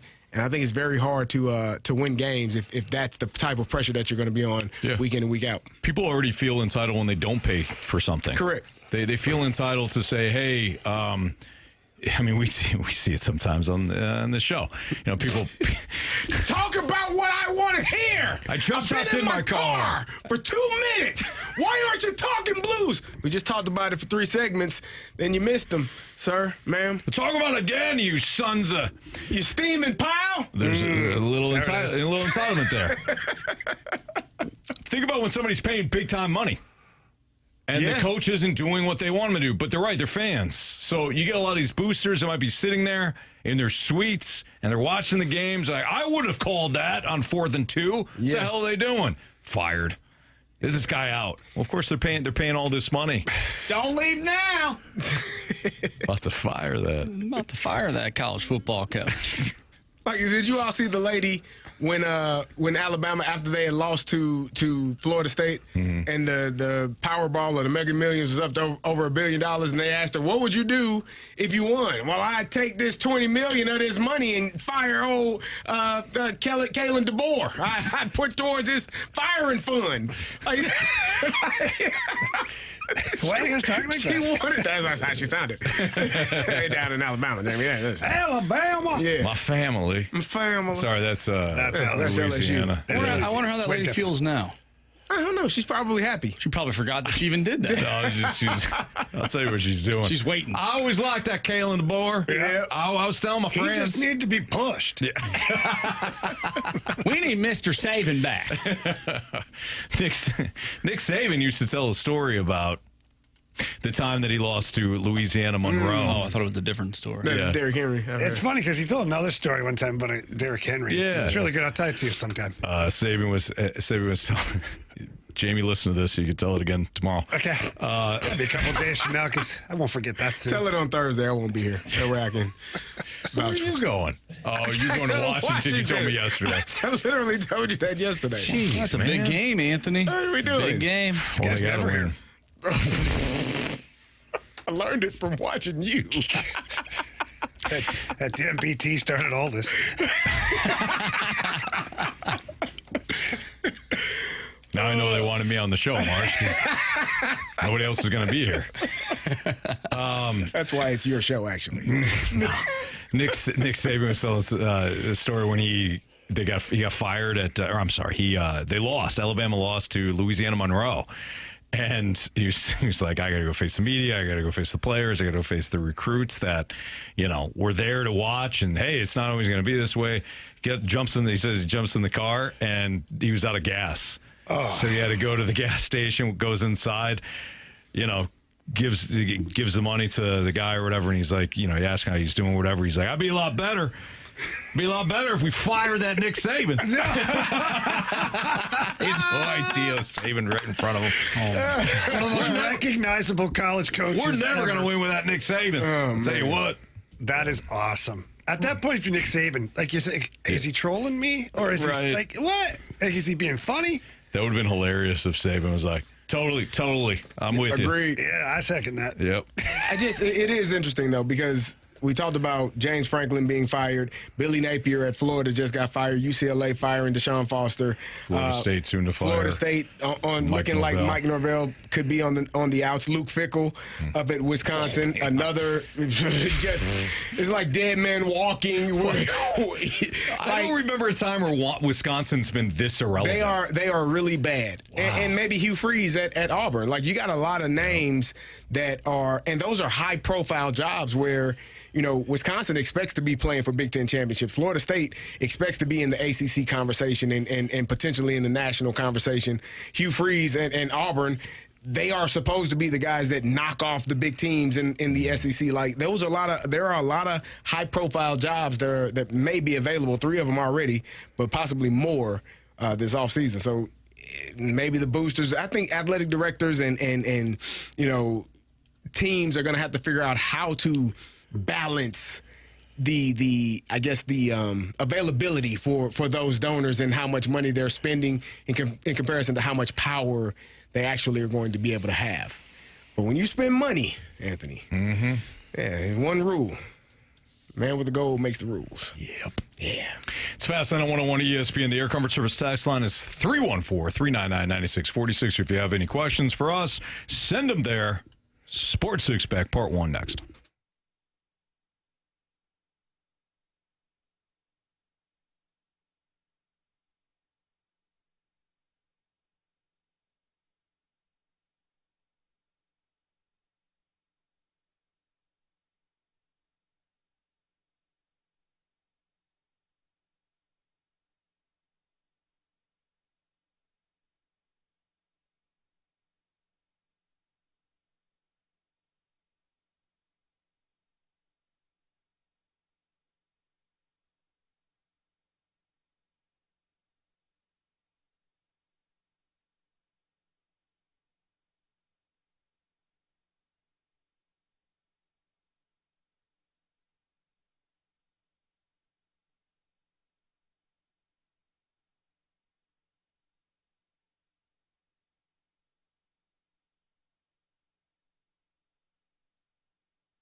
101 ESPN Sports Center. I'm Andrew Marsh. It's time for a Sports Center update driven by Johnny Londoff Chevrolet and Johnny Londoff Autoplex. The Blues are back in action tonight, taking on the LA Kings. You can listen to that game right here on 101 ESPN. Pregame starts at 6. Puck drop is at 7. Speaking of LA, they'll take on the Toronto Blue Jays in the World Series. Game 1 of the Fall Classic Friday. You can listen to that game right here on 101 ESPN. Pregame starts at 6 with first pitch at 7 o'clock. Coming up next, we have our Sports Six Pack, so get your questions into the Air Comfort Service text line 314-399-9646. Part 1 of the Six Pack is next. I'm Andrew Marsh, and this Sports Center update is driven by Johnny Londoff Chevrolet and Johnny Londoff Autoplex. See them at londoff.com. Chevy, together we drive. Are you kidding me?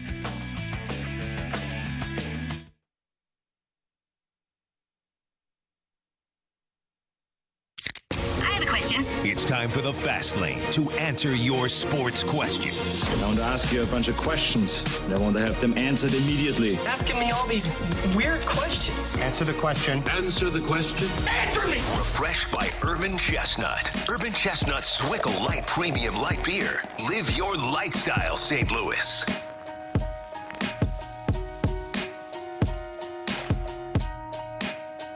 All right, it's the Fast Lane on 101 ESPN.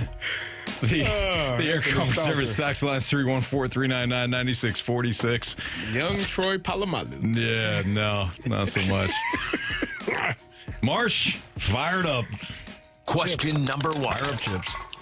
All right, we know that Jamie has gone back and forth with one Grant Francis fan club. In the past, of course. I wonder where Jamie will stand on this question. Oh, boy. Ooh. Are Blues fans going to just have to accept the fact that Robert Thomas is a streaky player, or do you expect him to eventually become a consistent star? Well, when you look at his point totals over the last handful of years, I think he's been consistent, guys. Like, call me crazy. He has not eclipsed that 90-point plateau, certainly not that 100-point, but if we just go over the last 4 seasons, 21-22, he had 72 games, 77 points. The next year, 73 games, 65 points. 82 games, 86 points. 70 games, 81 points. I think he's consistent. I think you can go get him now. I think he's consistent. He's been a point-a-game player 3 out of the last 4 seasons. And just shy of it in that 22-23 season where the Blues liquidated everything. They took away anybody he could pass to. Mm-hmm. So, yeah, I think Robert Thomas is what he is. And I think high end at the top of his game, 95 points. With any luck at all, with guys like Holloway and Carey and all these guys continuing to develop and turn into higher scoring players, might get to 100. You also may just say he's a bit of a slow starter. I know he was off to a slow start last year, but he also got hurt. So yeah, maybe he's a slow starter. But I don't think we can argue about when he finishes. He starts to get better when it warms up. Yeah, exactly. Paul Goldschmidt. Totally. Yeah. Goldie. Mm-hmm. He hit the ball better when it warmed up. Not too warm though. Yeah, not too warm. Melt the ice. Well, then when it gets too warm, Sonny Gray can't pitch. So exactly. It's a tough combination. Well, we would like to be playing hockey when it's warm outside. Yeah. Mm-hmm. Yeah. Sure would. Mm-hmm. That means we're probably in the Stanley Cup, Damn Anthony. right. Shakalaka. Mm-hmm. That's right. I like that. Mark. Question number 2. Oh, I like this party. Although it is pretty nice out today. It's beautiful. It's very beautiful. It's a little breezy, though. A little breezy? Yeah. I left the house today, and it was a little like, breezy. I know, I'm like, when I leave work, I'm going to regret not at least wearing a hoodie. Mm-hmm. Yeah. But life is full of regrets, guys. Mm-hmm. No regrets. Anyways, from the 314, good afternoon, gentlemen. It is Lou. Hey, Lou. Sweet Lou. If you guys had to pick an NFL MVP and Offensive Player of the Year right now, based on what we've seen this season, who would you pick? For Lou, personally, he's picking for Offensive Player of the Year, Bijan Robinson and Baker Mayfield for MVP. Lou hopes that we all have a great rest of our day. Thank you, Lou. I'm going to choose Jonathan Taylor for MVP. Oh, wow. He's not going to be the MVP. And I'm going... It is a quarterback award. All right, fine. Jonathan Taylor, Offensive Player of the Year. Running backs have won it. They ain't won it in 30 years, 20 years. And MVP is... Say it. Say it, because I said it earlier. Patrick Mahomes. Hell no. Anthony, I like your Jonathan Taylor take. Jonathan Taylor, MVP. Yep. Offensive Player of the Year is Jonathan Taylor. Jahmyr Gibbs. Oh, that's a good pick. There is no way in hell they will ever have two running backs win both of those awards. Except this year. This year. No. Offensive MVP, I can go with Jonathan Taylor. You can twist my arm. You actually don't have to. You don't have to twist it too hard. I would. Guy's balling. He know it. Guy's like scoring like 3 touchdowns a game. At least.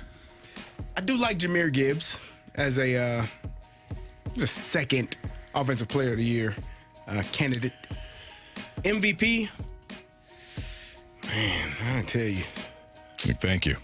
I'm trying to. Listen, Baker just screwed his chances last night with that miserable performance. Now, was he down a bunch of receivers? Sure, but the Lions started me at corner. Yeah, I feel like I played corner, and I haven't played corner. He was down everybody since high school. I will go. Baker still put up 228 yards with that. That team. I will say Patrick Mahomes if they continue to win, and I will give you another one. Dak Prescott. Said him before the year. I said him and CeeDee Lamb and George Pickens at receiver. It's a problem. You also, who's going to run the ball? Well, they're running the ball pretty well. Javonte Williams Williams is healthy. After that, he's been running the ball really well. Jaden Blue is going to be the starter. Yeah, no, he ain't even dressed, I don't think. So, Dak Prescott is as my number 2 candidate. Okay. All right. I just feel like if there's not a 1 or 2 clear-cut favorite quarterback, that then that year should go to a run. Like, I thought last year Saquon Barkley should have won the MVP. Agreed. He was the best player in football. He was the best player. That's what it should be. Who won it? Best player. Josh Allen. Quarterback. Who wasn't even the best quarterback last year. Agreed again. Marcy, wow. You spitting hot fire. Who's the best quarterback last year? Lamar Jackson. Well, Josh Allen's getting what he deserves then. This season. Wow. Now you sound like CD last year. I like Josh Allen a lot. That was harsh. Super nice guy. Doesn't have a lot of help right now. He didn't have help last year. True. That's why he won MVP. Question number 3. From the 636, each game in this World Series will be less than 5 runs scored each game. Do you guys agree with that? Hell no. I think there's going to be a couple of blow-ups. Like, I don't think it's going to be high-scoring every game, but there's like 1 or 2 that's going to get out of hand. Yeah, I think so too. Question for the crew. Yes. Is Shohei playing? Yes. Mookie Betts? Yes. Freddie Freeman? Yes. Teoscar Hernandez? Yes. That's 5 runs there. Don't worry about it. Alejandro Kirk. Wow. Forget George about it. Springer. Vladimir. Forget about it. Bo Bichette. Jr. Oh, you guys didn't see the pitching on the other side? You love we pitching. saw it. Anthony loves pitching. I do. And he loved the Dodgers' The Mariners performance. had pretty good pitching. Yes, they did. And Toronto took him behind the woodshed. Let's go, Toronto. Let's go, Blue Jays. You know what Dave Roberts wouldn't have done? Want to pull something on it? He wouldn't have taken out his guys. Well, because he was asleep. Right. Maybe. He wouldn't have a choice. He didn't have a choice. The pitcher, It's on sometimes the pitcher autopilot. wants up, but Davey's asleep. Yeah, it's on autopilot. Wake me up when we get there. You know? Championship. Here, when I fall asleep, just measure my ring. Or measure my finger for my ring. You know. I'm going to take a nap. Actually, don't worry about it. It's the same size as last year. Yeah. Just. How could anyone outside of the city of Los Angeles root for the Dodgers in the That's World this Series? guy. I don't understand. I know, You're feet away from this dude. You guys don't like good ball? Hey, That's like on rooting you. for Thanos to snap away half of all life. Yeah, he loves How did that Thanos. go? He's doing it again. How did that work? Thanos. How did that work out? Well, he ended up losing in the end. Man, Yeah. worked out pretty well for a time. For the underdogs. Yeah, it did. Yeah. You know, Yeah. spoiler alert. Carey's for the those. guy that cheered for Goliath. You know? Mm-hmm. He wanted poor David to be smashed like a flea. Exactly. He did. He was a guy, squash that little puke, would you? Yeah. Everybody else is, oh, please, David. Cheering. Yeah. We need this. David hit him with the rock. Yeah. And Goliath goes down, and Carey's crying. Yeah. He wanted Goliath Yeah. You know who Anthony to is? reign supreme. Anthony's the guy that provided that rock. You know? Here, hit him with this. This is tiny. What the hell am I going to do with just use it? Bend your knees. Twist your hips. It's actually disturbing how much Carey likes the Dodgers. It's I'm weird. just saying. I'm with you. I'm sorry that you all don't like winners. Anthony does this every single year. He's a Falcons fan. He's Bijan is the old Bijan. Look how great he is. Kyle Drake Pitts London. actually played well. Oh, Michael Penix, look And at him Michael slinging Penix. that thing. And in January, what is he going to say? Well, he has Patrick no Mahomes choice. is the best player I've ever seen in my entire life. I love that guy. Well, look at my Kansas City Chiefs go and win another Super Bowl. Who's better than us? Who got it better than us? Nobody. That's this guy. I know. And You're you right. all are mad at me? We're not mad at you. You all are We're just hating on me. disgusted. At least I have I'm the rules. only one in the room cheering for the team from America. Hey, You at know? least I have rules and I have Shameful. standards. Shameful. You've been rooting for the Dodgers all season. Yeah, I at least wait till my team is dead. I'm sorry that they're good. Well, he kind of is now, though. Like, his team's dead now. Well, he's been rooting for him since game one. You're right. If you jump on the Game bandwagon, one. we forgive you. I've been there. No, you've been on there. You've been on that. Like, you're there at the initial point of entry. We need you to run beside the train and I've then been there. sneak your way onto the train. I've been there. That's what we have to do. Like Anthony. Anthony's a guy that, like, he tells his buddies, hey, all of you go really quickly and hand your tickets at the same time, and he squeezes in behind them with no ticket. Yeah. And he's like, aha, And then I'm on the Chiefs. And here's what I've learned, and you know this, Jamie, because you do this. What? You do this. You know this. This is a life I don't know lesson. what you're about to say, I'm so I going to can't tell you because you agree. do it. If you act like you belong, nobody questions anything. What? If you just go. That is something you do. Listen, you just show up and belong and act like you belong. Nobody says a word. I've never done that Yes, in you my have. life. Yeah, you have. You just keep You did walking. it today. Keep the feet moving. People ask. Yeah, I'm serious, Bob. Yeah, Bob. I just- My new favorite one, by the way, is when I walk into these places, I just act like I'd known this guy for like 10 years. Oh my God, how you doing? You dap it up, chest bump. All right, hey, good to see you, man. People don't remember who they You have just no keep clue. walking like, Yeah. okay. I know. That kind of reminds me of my buddy and I in college. We used to go At to like the amphitheater the other night. we used to go to like house parties and stuff in college, and you know we wouldn't know anybody, so we just ask like the most basic name. Jim here. Jim told us we can come here. Is it the beer? Oh yeah. People are hammered. They're like, Jim's in the back. Cool. I'll find him. I'll find Jim. Jimbo. Is he puking yet? You know him. Puking rally? That's our boy Jim. Get the beer. Yep. By the way, I got to read this from Splashback Deuce. He goes, Anthony was supposed to throw the rock, but David said, nah, man, I got this one, Anthony. That was the greatest burn ever. That's hilarious. Sorry. Even here in Roman times, Anthony. These guys are pretty good. We had the clock on you the last time you threw the rock. Yeah, you don't worry about it. That went great. Ain't gonna do no damage. You know, you catch the rock when it comes back off Goliath's Poor David. face. Poor Goliath, you hit him right in the eyeball. Yep. And he's fine. What was that? Fly? Knocked the contact out. All right, part 2 of the Sports Six Pack is next on 101 ESPN.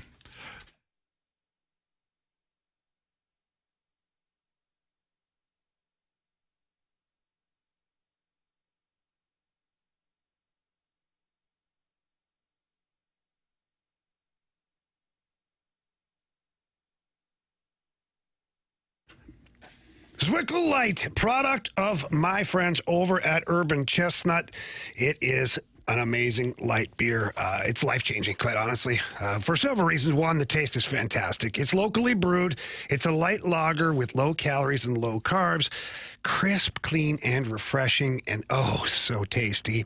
And when it talks about low calories and low carbs, only 95 calories, 3.7 carbs. It's a beer that you can take anywhere, whether it's a birthday party, graduation, sporting event, you name it. Zwickle Light is there. It is the best. And it is the unofficial beer of St. Louis hockey, and you can find it over there at Urban Chestnut. By the way, it's brewed by St. Louisans for St. Louisans. That's the way you know it's special. I know for a fact I've got a case of it right now and probably going to have a couple tonight watching the Blues play the Kings. It's going to be a fun night at the Rivers House because of my friends at Urban Chestnut and Zwickle Light. So for more information, check out urbanchestnut.com. They got all sorts of things coming up there, great events as well as great beers for you. And remember, St. Louis, keep it light and keep it local.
It's time for the Fast Lane to answer your sports questions. I want to ask you a bunch of questions, and I want to have them answered immediately. Asking me all these weird questions. Answer the question. Answer the question. Answer me! Refreshed by Urban Chestnut. Urban Chestnut Zwickle Light Premium Light Beer. Live your lifestyle, St. Louis.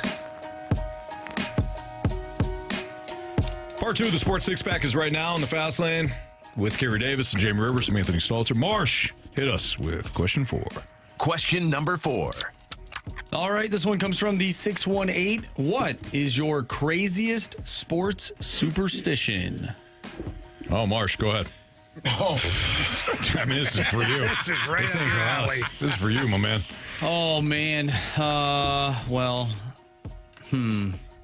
don't we go back to last night? There you go. Somehow, some way, the NFL doesn't want to feel embarrassed, right? Mm-hmm. They don't want Baker Mayfield winning the MVP. Okay. They don't want him winning that game last night. So what are they going to do? They're somehow going to give the Lions the ball back after they challenged the spot of, or not, they didn't even challenge the spot. They challenged whether or not K. Dotton made a catch, right? So he did make the catch. But then the referee said, wait a minute. He actually didn't gain the line first down marker. And so we're going to give you your timeout back. You win the challenge despite not challenging the right thing, and you're going to get the ball back. Is that a superstition or a conspiracy theory? That's right. We're doing superstitions.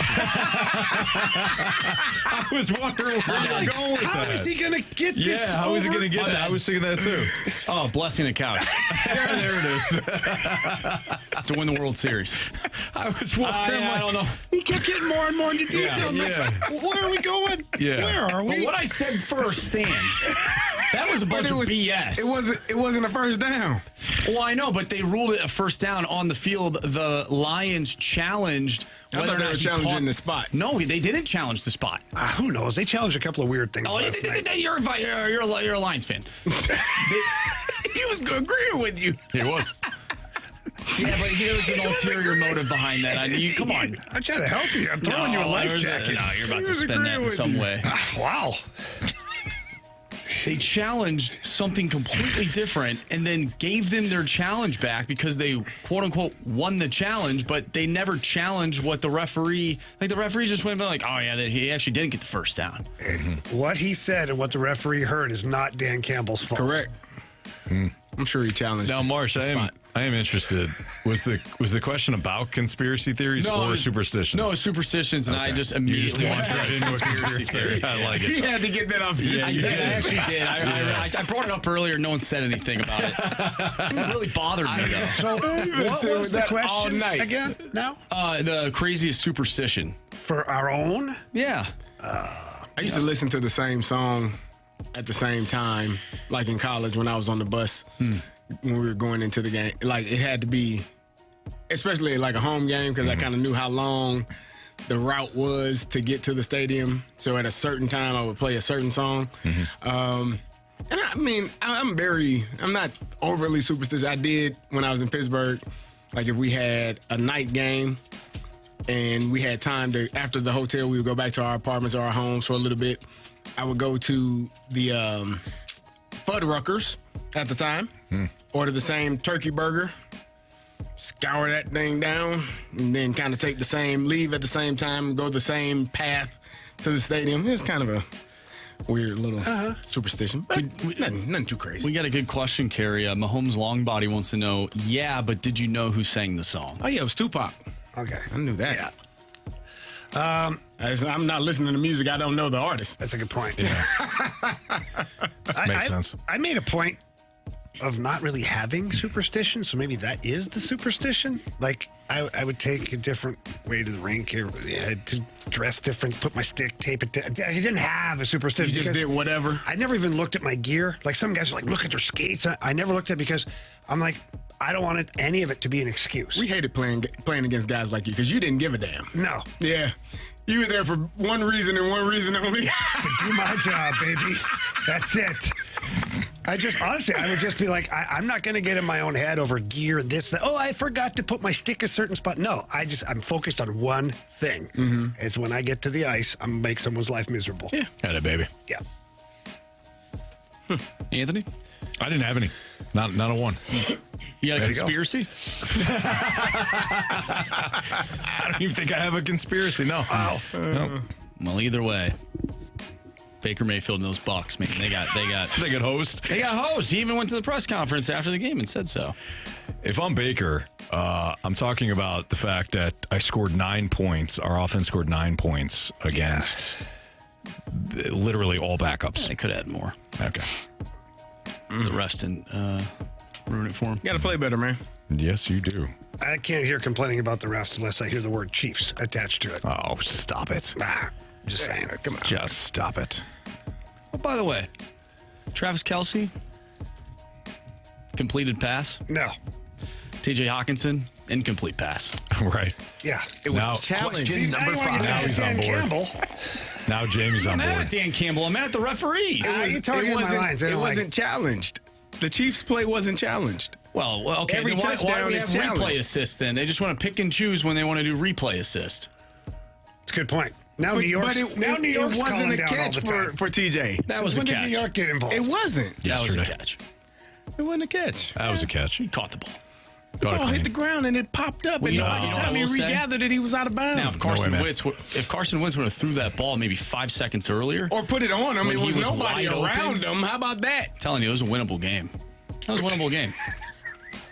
It was. There it is. Here we go. Speaking of winning games, how about those Blue Jays from the 314? What odds do you give the Blue Jays winning in 7? None. In 7. 7. 7's a number. You better. Well, you know what? I'll let you all have it. You all are the resident Blue Jay fans. You all are from Canada. Yeah. What's your problem? Man, I said you answer. I won't answer it. I'll stay out the way. Sorry I even said anything. I don't like this. I don't like this at all. I don't know where he's headed with this. I don't appreciate it. I said it anywhere. I'm letting you Hold on a second. Do we need to come up with another punishment? Yeah, let's go. I'm letting you all have it. That's what I'm worried about. Have what?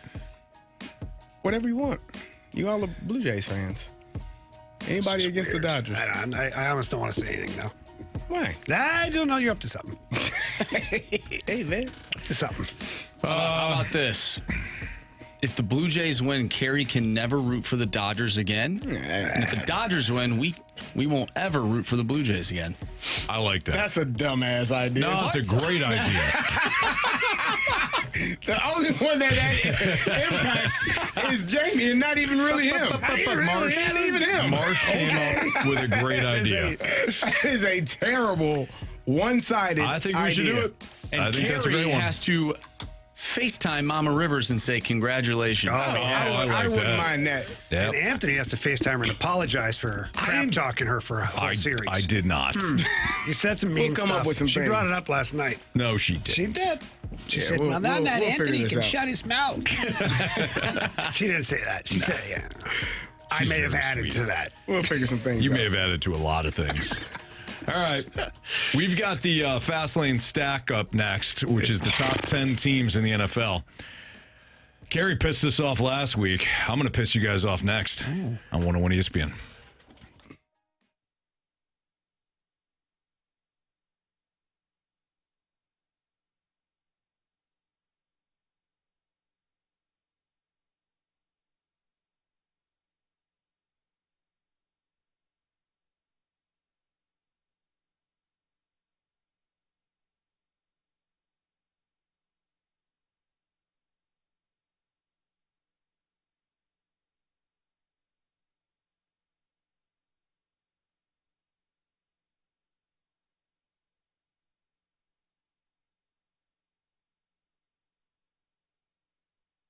Fast breaks, buzzer beaters, and block parties are back. That's because the NBA is back. They go tonight. They've got the season opening tip-off, and Underdog is the best place to get in on all the action.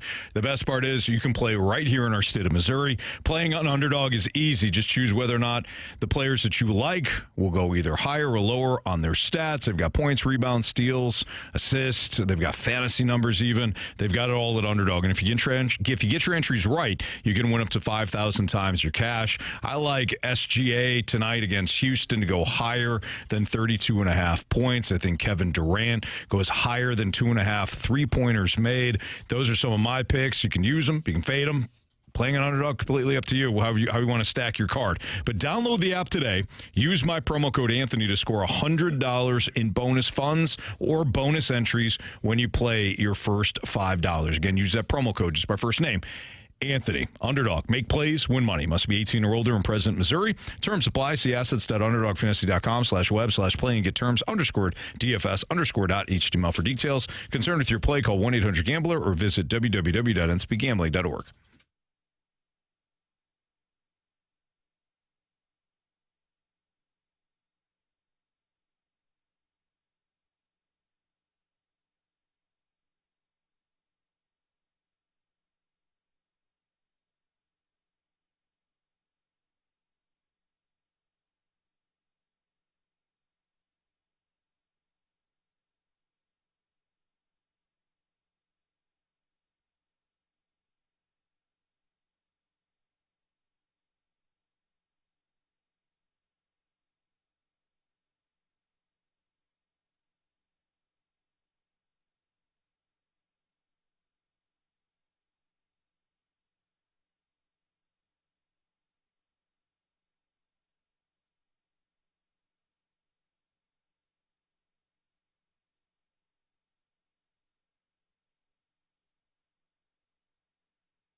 Stack up.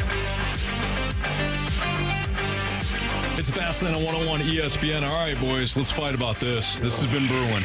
5:03. Your time check brought to you by Clarkson Jewelers, an officially licensed Rolex jeweler, with Andrew Marsh, who's donning the Eagles helmet today after his Eagles won against the Vikings over the weekend. Marshy? He's an Eagles fan now. You heard him. Yep. He had the statement earlier. For one day. He loves them. Yep. Carey Davis, Jamie Rivers, Anthony Stalter. So this is where we stack the 10 teams that we believe are the best in the NFL. Yeah. We present a team, and then we argue about it. And we will. Yeah. All right, Jamie. Yeah. Who are you presenting as your number one team? Hear me roar. Detroit Lions, baby. The way they just keep fist pumping teams, I just cannot have them any lower than first. Indianapolis Colts. Last I checked, they are the only team. Put your team. life savings on it They right are now. the only team in the NFL with one loss. Doesn't mean they're They had a huge road victory over Anthony's Los Angeles Chargers and Justin Herbert. And they're just playing well. You said yourself they got the offensive MVP and the league MVP in Jonathan Taylor. It's one You player. believe it? It's team game. And so I'm going with the Indianapolis Colts. Best team in the league. Marsh? I'm going with the Indianapolis Colts. Best team in this century in terms of what I read out earlier. The numbers bear it out. Yeah. Century, Anthony, not season. Century. Yep. Numbers bear it out. No way. Kansas City Chiefs. Oh, my God. Whoa. Yeah. Wait, that's good for us, Hey, Carey. we're good. 2-1. I was gonna Colts put it is. I was gonna put the Lions, but the Chiefs pumped them a couple weeks ago. Here's the bottom line about these Chiefs, guys. At full strength, they're unbeaten. Yeah. Well, here's the thing. Best quarterback in the league, best head coach in the league, Whatever. best defense. That's all bull. Colts are number one. Marshy? They are now because you guys voted it. Yep. In fact, I'll change my answer to the Colts. There you go. That was spite. Yeah, it was. Number two. I got the Lions. I got the Lions as well. I do as well. I have the Lions. Then you have to take your Chiefs and stick it. I got the Kansas City Chiefs. If I can't have them one, I'll have them two. Lions it is. Lions it is. All right. 3. Carey. Kansas City Chiefs. Chiefs. I'm with you. That doesn't matter. I also have the Chiefs at 3. There we Beat go. the Lions, Chiefs by the it way. is. Chiefs it is. Okay. So number one. So we have what? The Colts, Lions and Chiefs. Lions and Chiefs. Okay. Number 4. Who you got, Jamie? Bucks.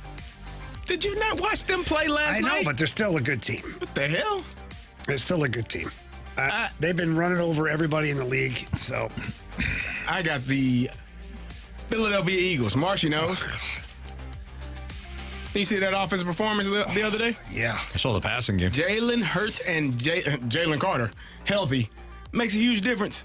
Just signed Brandon Graham back to the team. I don't know what he got in the tank, but I'm sure he got something. You know? Philadelphia Eagles. Fly, Eagles, money. fly. This is at 4? Mm-hmm. Yeah. I have the Los Angeles Rams. Ugh. Do you want to fight for them or? For the Rams? Yeah. No, I don't want to fight for the Rams. I have Marsh's Philadelphia Eagles Hey. at number 4, who beat the Bucks, by the way. Clearly. beat the Bucks, by the way? What are we doing? Oh, I'm sorry. I guess head-to-head doesn't matter. Hey, not to him. I Not mean, to they just Jamie. lost last night. If but only we had nobody two was watching. teams that played each other to determine who's better than the other. Oh, wait. Oh, wait. Number 5. The Green Bay You have them Packers. over the Bucks. I got the sucking ears here. Yeah, me too. I'm sorry. What It's day? okay. What's today? Tuesday. Did the Bucks play last night? Yes. Or did they play last Monday? No, they played last night. What did they do last night? Yeah, but what They did they do stunk. before? That's why we have the Lions high. Yeah. What did their best receiver do? He got Died. hurt. He did, yeah. He died. Almost. Metaphorically. Metaphorically. Not literally. Of course. Yeah, he did Figuratively. die. He got injured. We're not He got reporting injured. that, by the way. Yeah, no, we're not reporters.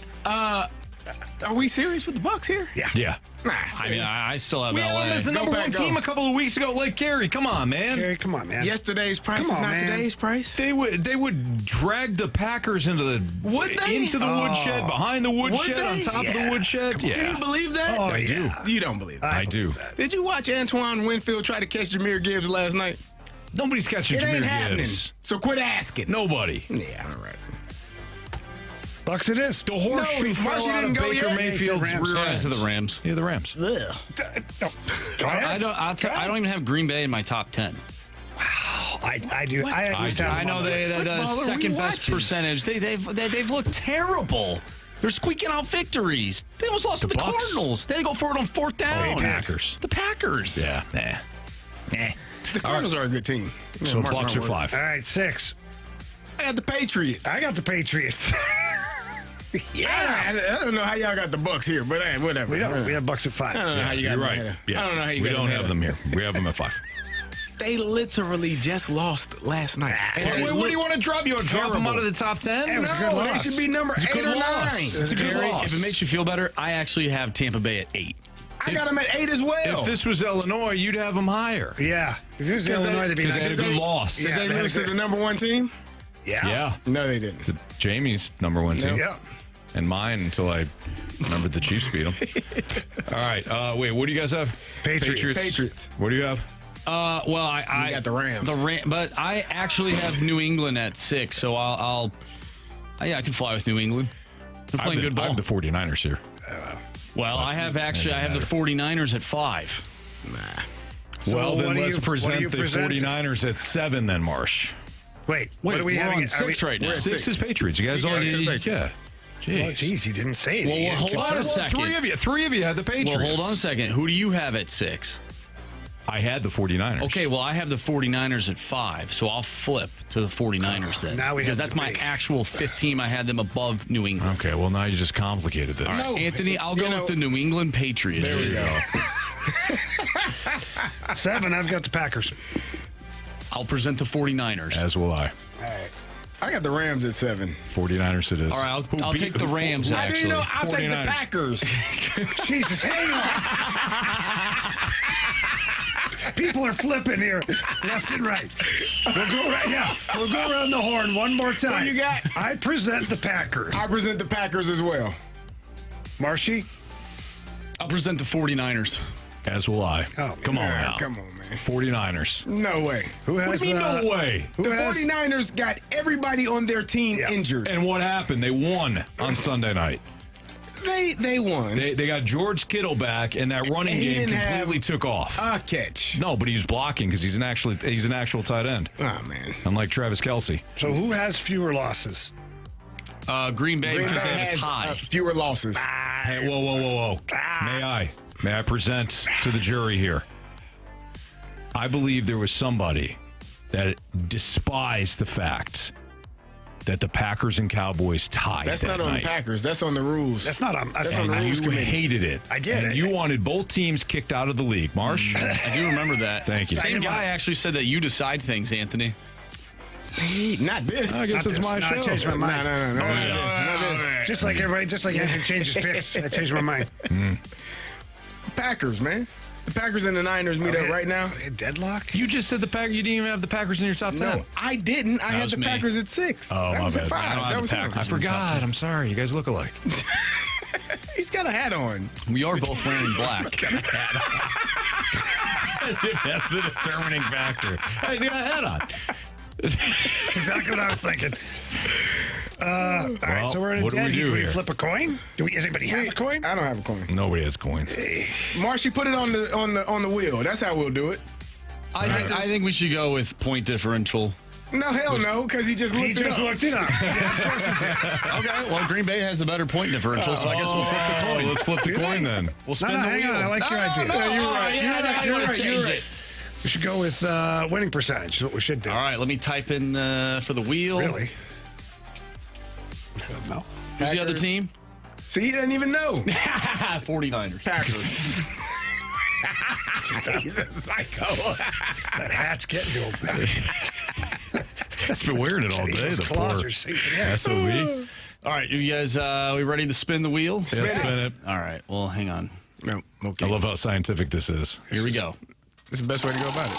Gator asked a good question from the Snake Pit. Where are the Steelers this week, CD? They're at home getting rest. They're getting All ayahuasca. right, the Packers win. Go, Pack, go. Wow. Will knows. Wow. All right. Whatever. Number 8. I present the Niners. Yeah, I had the Niners at 7. I had the Niners at 8, Okay. at 9, so I'm fine with that. 8 and 9. I had them at 9. Okay. Okay. Number 9. Marsh. 49. I got to write all this stuff down, guys. Okay. 49ers at 8. I didn't even have the. Yeah, I had the Rams at 9.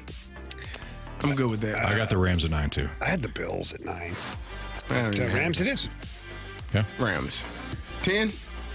I didn't even have a top 10 team. That's how disgusted I am with football. Can I go first on this one? Sure.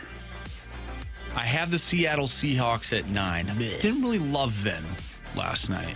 My number 10 team, the Chicago Bears. I like how you're thinking, I Marshy. see what you're doing. Oh no, I'm not even doing that because of that. Really? No, they're playing good football right now, and that says a lot. They have won 4 in a row.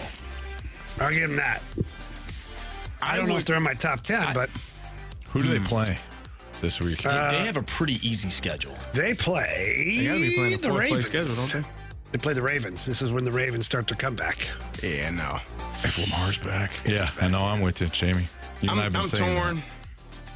that. I got Seattle. I had the Bills here. I had Bills at 9. I would go Bills before. Seattle does nothing for me. You don't like them winning? No. Nope. Not at all. You don't What like did the Buffalo had a bye this week? They had Yeah. So what do they They do didn't to play- deserve to beat They 10? didn't play bad. They had 4 turnovers. The only reason nobody Seattle's 5-2. loses. Nobody loses when you're plus Haven't 3 in the played as many turnovers. Seattle's March. 5-2. But they haven't played as many games. Beat. I mean, they had no mistakes this week. I'm with Jamie. Bills it is. What the? Who are you presenting, Marsh? Oh, here he goes. I presented the Chicago Bears. Yeah. You can't do it, though. You can't go But you know why? You know why I put the Bears at 10? Because there was this one. So bad. There was this one guy. Come on, Marsh. I forgot who it was. He said that the Bears would start off slow under Ben Johnson, but over time, as the season would progress, that they would be a better team, and we're seeing that man and his opinion, his take, start to come to fruition right now. Yeah, but Anthony hates Who's it, Chicago. Anthony? Good job, Anthony. Mostly the city. I mean, he's from there or thereabouts. Is he really? Parts unknown. Yeah. All right, Marsh. Okay. Well, get the Bills. Bills at 10. Yeah. Bills at 10. Did nothing. Did nothing to deserve it. All right, let me run through these teams for all the people that couldn't keep up. Run through these teams like every team's going to run through the Bills and their crap defense. They do have a crap defense. Top 10 team. All right, number 1, the Indianapolis Colts. Number 2, the Detroit Lions. Number 3, the Kansas City Chiefs. At 4, we have the Philadelphia Eagles. 5, the Tampa Bay Buccaneers. At 6, the New England Patriots. At 7, the Green Bay Packers.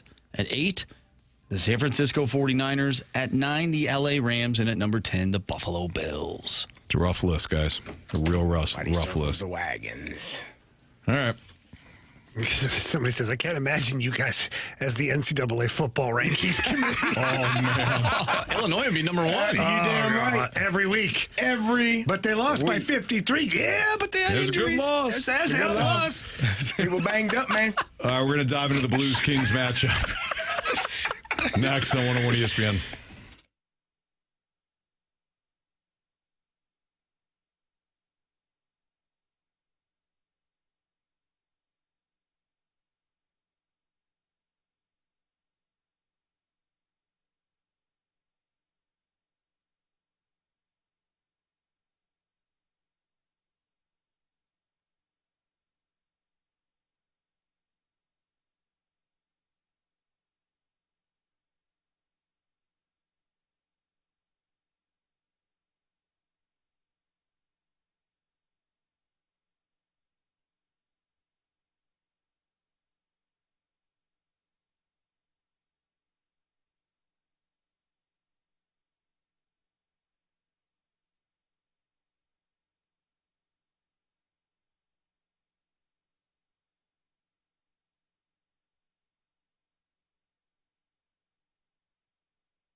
right, Jamie. Yeah. Let's talk Kings. Let's go, baby. Let's talk Blues.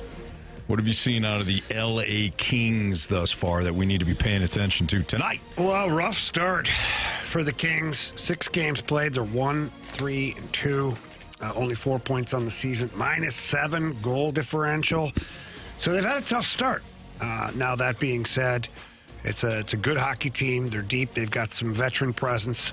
They've got Anze Kopitar, who is in his last season. He's declared that this will be it for him following the season. Quitter. Yeah, he's played a really long time. I think 21 years, I think. It's a long time. Yeah. Wants to spend some time with the family, things like that. Adrian Kempe is a heck of a player. He's got 7 points in 6 games. Quentin Byfield, 6 points in 6 games. They've got some offense, but they're not winning hockey games. So for the Blues tonight, they've got to play a game much like they did the other night against the Dallas Stars, where they don't give up too many outnumbered situations. They don't want to give up. They don't want to take penalties, stay out of the penalty box against this team. And you got to play tight defensively and limit your turnovers, because this LA Kings team can turn and burn. And if you get into that kind of a game against them, it could be a long night. You don't want to be doing that. So for me, tonight, it's a lot about puck management and defensive placement, making sure that, like I've said before, staying above the puck. And all that means is stay between their puck carrier and the net. Make sure there's several layers of defense so that they can't just have free reign up the ice, play with speed, take away the middle of the ice on them. All right. That's my take on the LA Kings for tonight. All right, who's the most important Blue tonight, in your opinion, based off the matchup? Oh, wow. I think it's Robert Thomas. I do. I think Robert Thomas right now, a lot has been expected of him for this season. He's had a bit of a slow start for the Blues. He's going to have the tough matchup tonight. He's going to get the other team's first line. He's also going to get Drew Doughty on the back end, who's a real good defenseman for the LA Kings. So for me, I think Robert Thomas is the guy who sets the table here tonight. All right. What about Dylan Holloway? We talked about him earlier today. Well, he's on that line with Robert Thomas, so I think we'll just couple those guys together. And Jake Neighbors, that whole line, for me, has got their hands full tonight. They've got a big assignment, and while their job is to limit the offense for the LA Kings, they've got a job to score some goals too. So we'll put the onus on all 3 players. So the Blues are going to win. They're going to beat the Kings. What is the secret recipe for tonight? Is it the same as what they did against the Dallas Stars? Is that their recipe now moving forward? It's got to be. It's got to be. You got to play tight defensive hockey and capitalize when you have your opportunities. And when you have your opportunities, your big dog's got to put the puck in the net. I'd like to see the power play get going a little bit better for the Blues. I'd like to see it become a weapon for them. And that's how they win the game tonight. Puck management, number 1. You can't just throw the puck all over the ice and beat this team. You will lose if you do that. And then playing tight defensively, goaltending tonight, Jordan Binnington, you're going to need him too. All right, let's light that lamp, Marsh. When a couple of guys can really shoot the puck. Shooter! I must confess you scored first. Well, who was the first person? Breakaway! Shoots! Score! We got hockey to learn. Okay. What do we got as the standings, Marsh? Well, Jamie is in the lead. He has 4 points thanks to Jake Neighbors. Yeah, Jake the Snake, baby. Carey seems to disagree. I wasn't here, so I must have missed some goals. I was just confused when I looked at the docket here. We're all on the board, though. We're all on the board. Are we? Yeah. Are you not? No, Jason, jeez. Anthony's not. Jason Bateman. Jason Bateman. It's not. Anthony's not on the board? No. Must be something wrong. Oh, yeah. Yeah, no. I'm going to go right back. Cairo. I'm going to go right back to the well. Give me Jake Neighbors. Give me Snuggie. It's a good pick. I am going to go with a Colton Parayko goal tonight. Ooh. I'm going to go with Jordan Cairo. It's too early in the season for a goalie goal. Never too early. I'll let you know when I feel it. Yeah. Bet you will. Should have won with Jordan Binnington. Nah. No need. No need. All right, we've got Bet the Board next on 101 ESPN.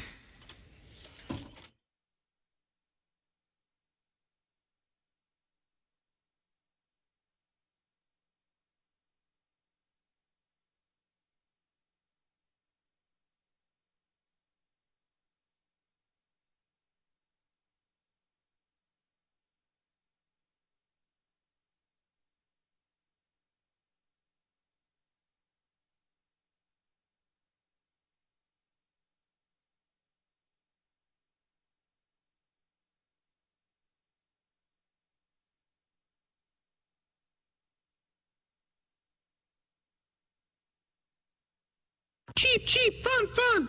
Let's get dirty, St. Louis. No better place than Dirt Cheap to get all of your party favors. Big Blues game tonight. Why don't you stop by on your way home, pick up some refreshments, or better yet, why don't you download the Dirt Cheap Rewards app and you start saving immediately. It's really easy. Every time you go into Dirt Cheap, just punch in your phone number and you get points and all sorts of bonuses and all sorts of other things. And while you're on your way home or before you start your journey home, you can set an order to pick it up, or even some places are delivering now. So please get on to the app and start saving, and you place all your orders over there. They've got a lot of new locations to check out: Fredericktown, Washington, Hillsborough, and Wentzville. So many amazing locations, and they're all filled with awesome deals. Again, Dirt Cheap is the price, not the product.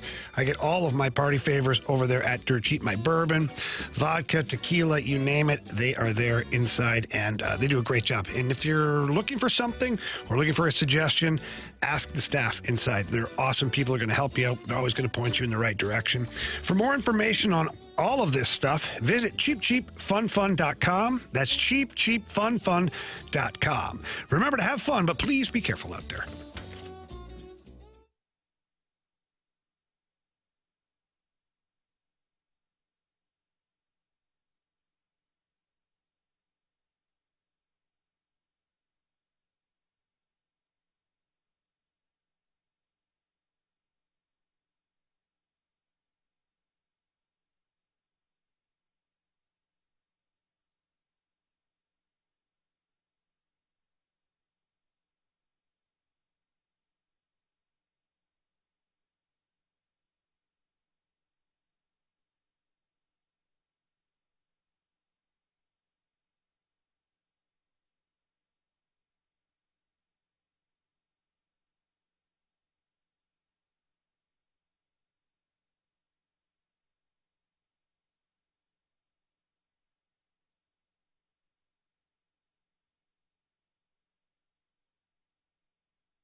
ESPN Sports Center. I'm Andrew Marsh. It's time for a Sports Center update brought to you by Saliga Heating and Cooling. Right after the show, we'll have Blues pregame for you as they take on the LA Kings. It starts at 6. We'll have puck drop for you at 7 o'clock. If you have missed anything from today's show, make sure you go to 101ESPN.com or check out the free Dobbs Tire and Auto Center's 101 ESPN mobile app. Just head to the podcast page. You'll find all of our shows there. And it's all brought to you by the Schaefer Door Company. All right, we have Bet the Board coming up next. I'm Andrew Marsh, and the Sports Center update is brought to you by Saliga Heating and Cooling, a Daikin heating and air conditioning dealer.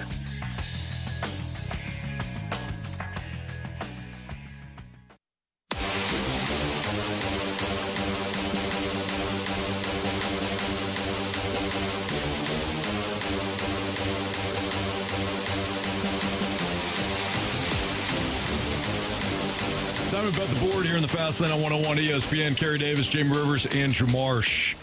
All right, Marsh. What are the latest standings? All righty. No wonder you're dancing.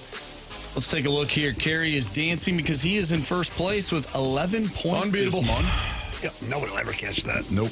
Jamie and I are tied at 9. Anthony, you have 7.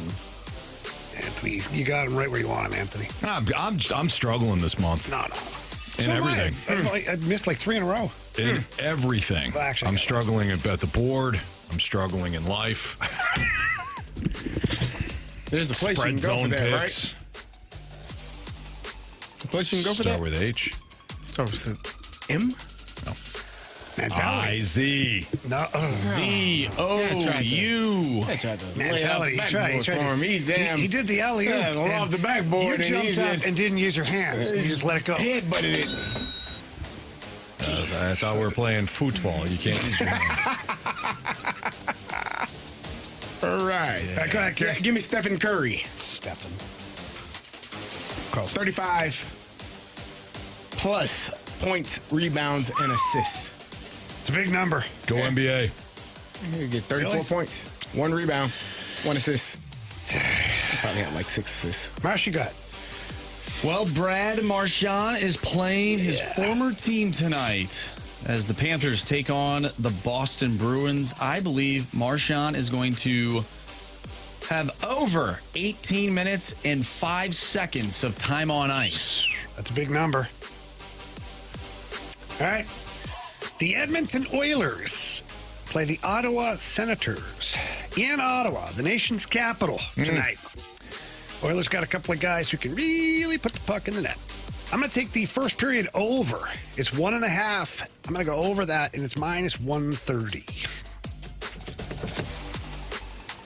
I'm going to the hardwood. That you are. Really? Give me the over in the Warriors-Lakers game. Over 226 You don't and a want half. that, because then his guy will probably get his points. What the hell's wrong with you? Over 226 Not and a his half. problem. He doesn't care about winning. Not his problem. Yeah, he does. No, he doesn't. I'm in Good dead. choice. I'm in dead last. I Good can't choice, see Anthony. Carey right now. I have to. Who's in first? Carey. And Who's you're betting on for first? his team. Who's on first? We got a lot more of the month to go. Not the way you're doing it. You know what? I don't even care about beating Carey. I just want to beat you. Oh, yeah, we'll go for second place. You know what kind of Set your standards. That's a last place mentality. Yeah, thank you, Andrew. That's called a spite mentality.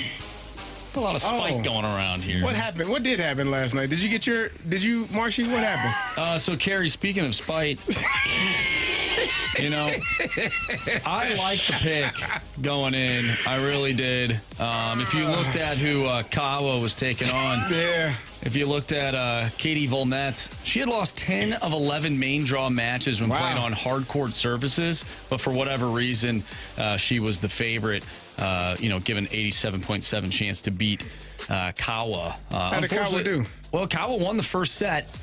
And then the play was suspended. A lot of rain going on in the area, and I think that's ultimately what cost Kawa the. You only need to win 2, right? That's it. Yeah. She won the first one, and then it's like what happened to to Cleveland when they took on the Cubs in the World Series. Anthony, that team, they were going to win. They and then certainly that rain were. delay The rain happened. delay happened, yeah. It did. Rajay Davis. Carey Davis. Sorry, Marshy. Denver Broncos coach Sean Payton was hoping to face former quarterback Russell Wilson when they faced the New York Giants this past Sunday. He got Jackson Dart instead.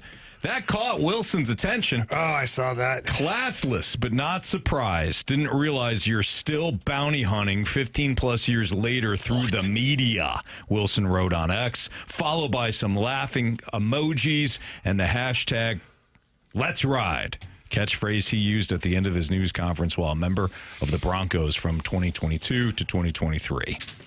Wilson was responding to comments made by Payton after Sunday's game, which the Broncos won 33-32 with a thrilling fourth-quarter comeback. Quote, I have a lot of respect for the Giants organization, Payton said. I spent 4 of my early years there coordinating a Super Bowl, first game in this stadium before 9/11, close with the Mara and the Tisch family. They found a little spark with that quarterback. I was talking to John Mara not too long ago, and I said we were hoping that change would have happened long after our game.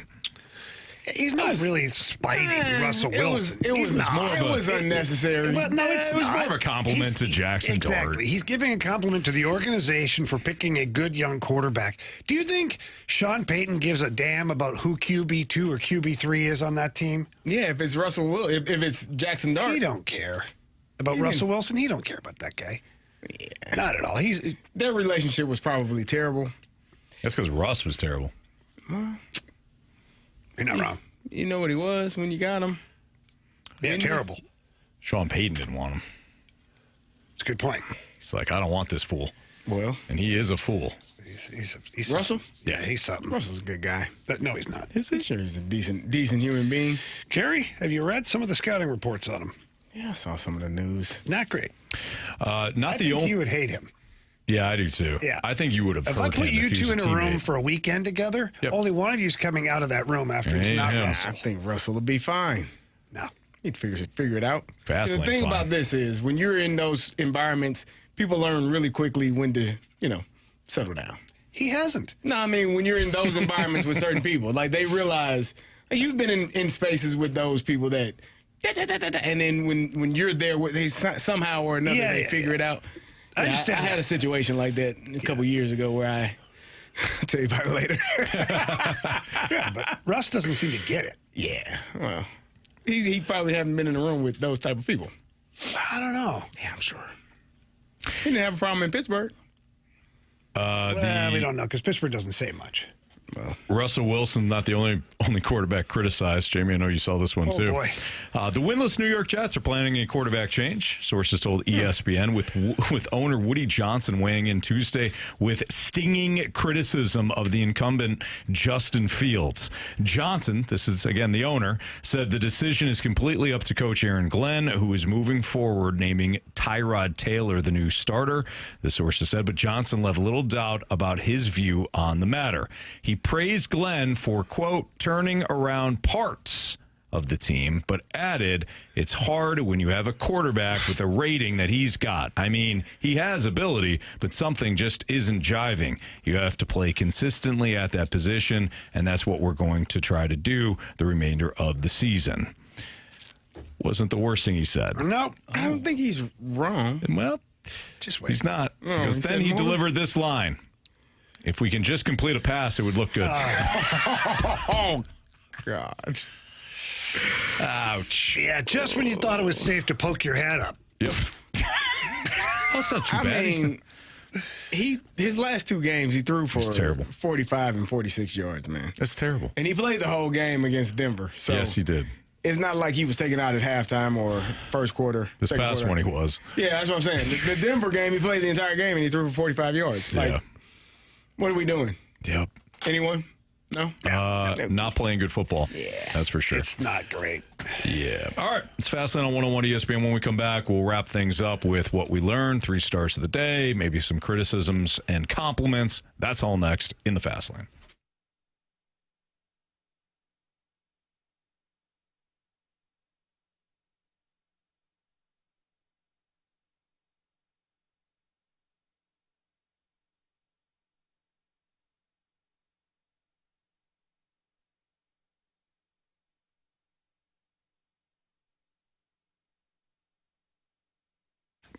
If you're looking for a smart, stable investment, Don't take it from me, take it from the experts.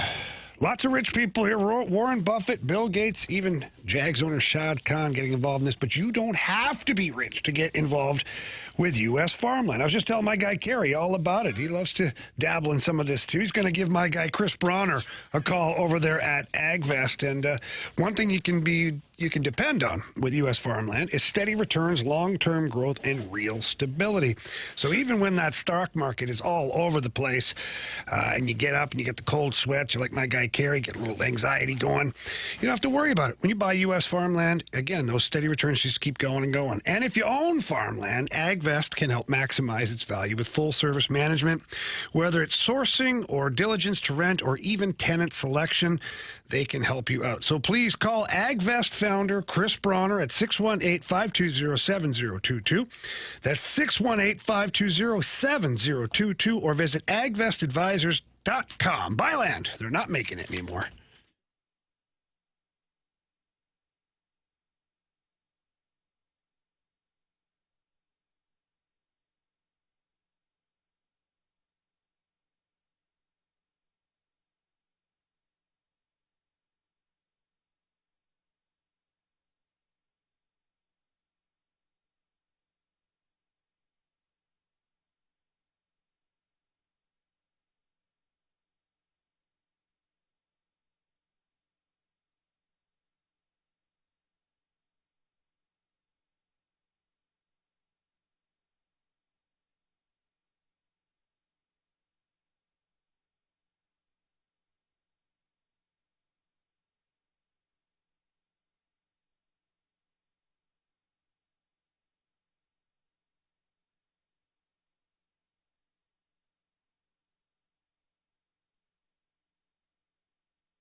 Gauntlet on 101 ESPN. If you missed anything from today's show, you can always download the podcast available at 101ESPN.com or via the Dobbs Tire and Auto Center's 101 ESPN mobile app. All the podcasts brought to you by Shave Door Company. Time to find out what everybody learned today. Carey Davis, what'd you learn today? I learned this early in the show. That the new show should be called 3 Canadians and 1 Real American. It's you three, Toronto Blue Jay fans, clearly not clearly not cheering for the home team, the American team. It's not our home team. 3 Canadians and 1 real American. Your And tariffs real just went American is me. Yep. Charging you more now. For those friendship fees, your tariffs just went up. Go Dodgers. Jamie? I learned that the Stalter stack-up evolved into the fast lane stack-up is now evolved into the fast lane spite. Yeah. Because we all just hammer each other's teams terribly. Yeah. And then Anthony, he tried to flip it. He tried. Our guy Marshy said he's no. too sweet to catch on. Nah. He's too sweet. He's a great kid. Yeah. Anthony's like, who'd you get there? Yeah. He was going to go with the same team. You're gonna screw it all up. I know what you were doing. You just couldn't get along with the Bears. Like you couldn't. Yeah, couldn't pull wrap your brain yourself. around You couldn't do it. If it was any other team, we're still arguing about that. No right question. now.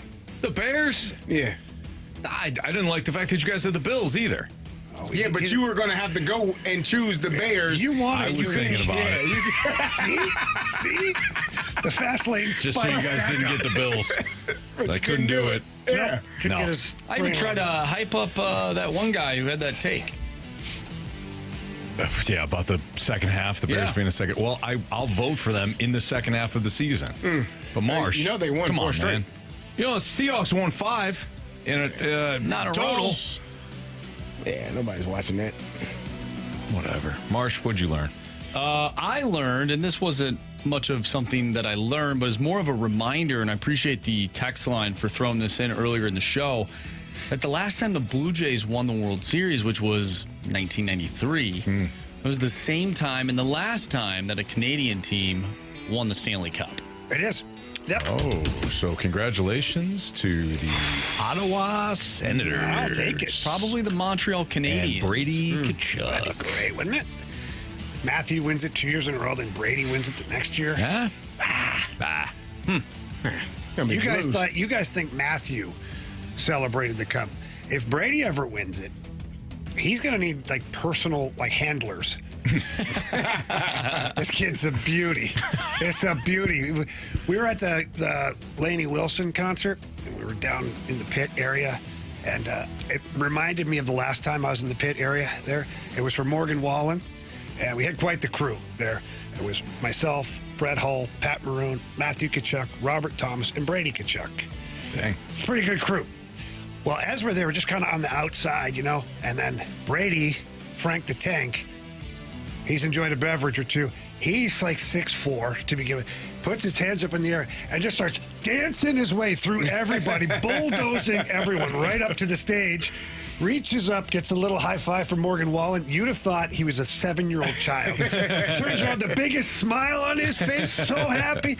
But people are like just boom, boom, boom. You can see the bodies falling as he's on his way to the stage. That's great. I'm like, this kid, man, he's a handful. That's hilarious. The thing that I learned today is that when Marsh reads the word superstition, he actually starts thinking of conspiracy theories. We were looking at each other like, where the hell is this going? That was awesome.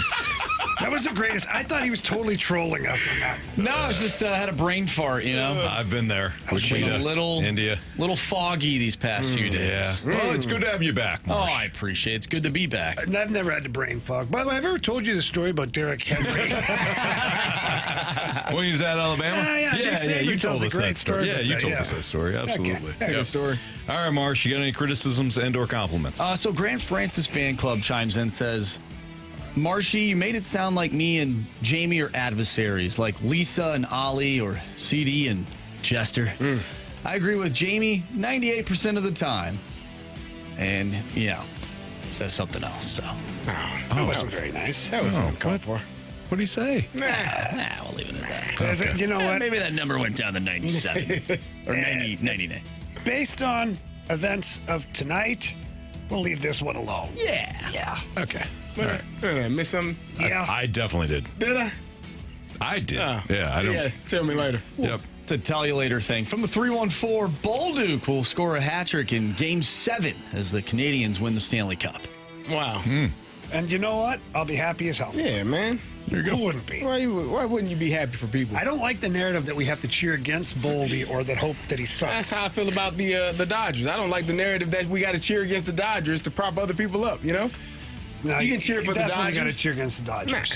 Nah. That's like watching Star Wars and cheering for the evil Empire. Yeah, I don't watch Star Wars. Carey is the Death Star. I don't even know what that means. It's a lie. It's a lie. Do you know who Darth Vader is? Oh, yeah, I know who Darth Vader is. You're cheering for that guy. The Death Star that's the same person? No. That's the team. That's the group?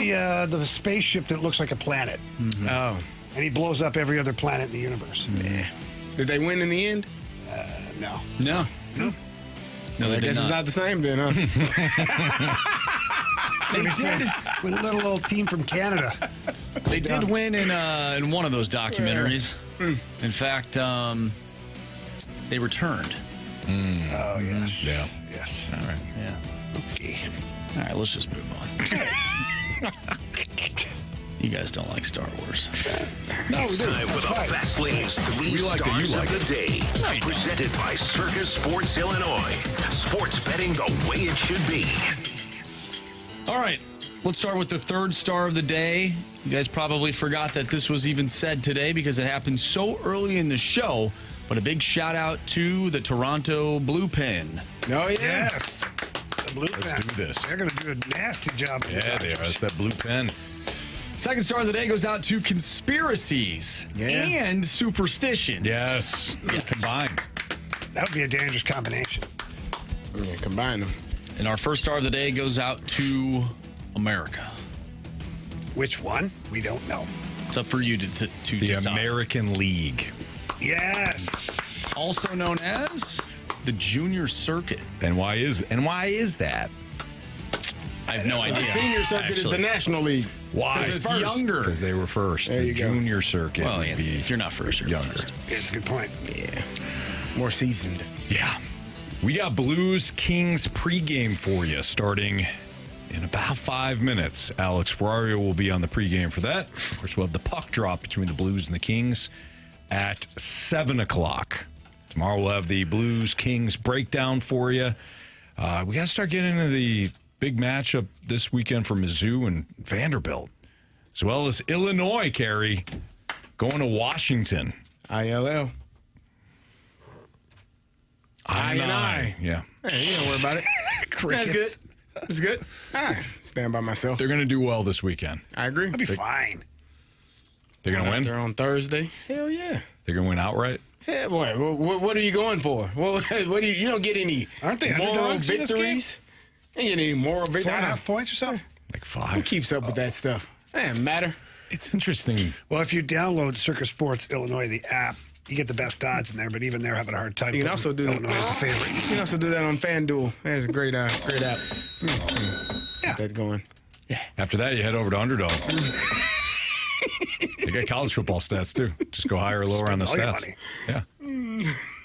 Yeah. Sprinkle it around. Yeah. Yeah. Marsh is going to fire up the Eagle one more time for everybody. Fly, Eagles, fly. That thing's awesome, by the way. Poor Marsh. Is that your brother's? Yeah. Jeez, you wore it. Yeah, I mean, you wore it this weekend. Brother and girlfriend. Big Eagles fans right there in Minnesota. All right. For Andrew Marsh, for Carey Davis, for Jamie Rivers, I'm Anthony Stalter. See ya.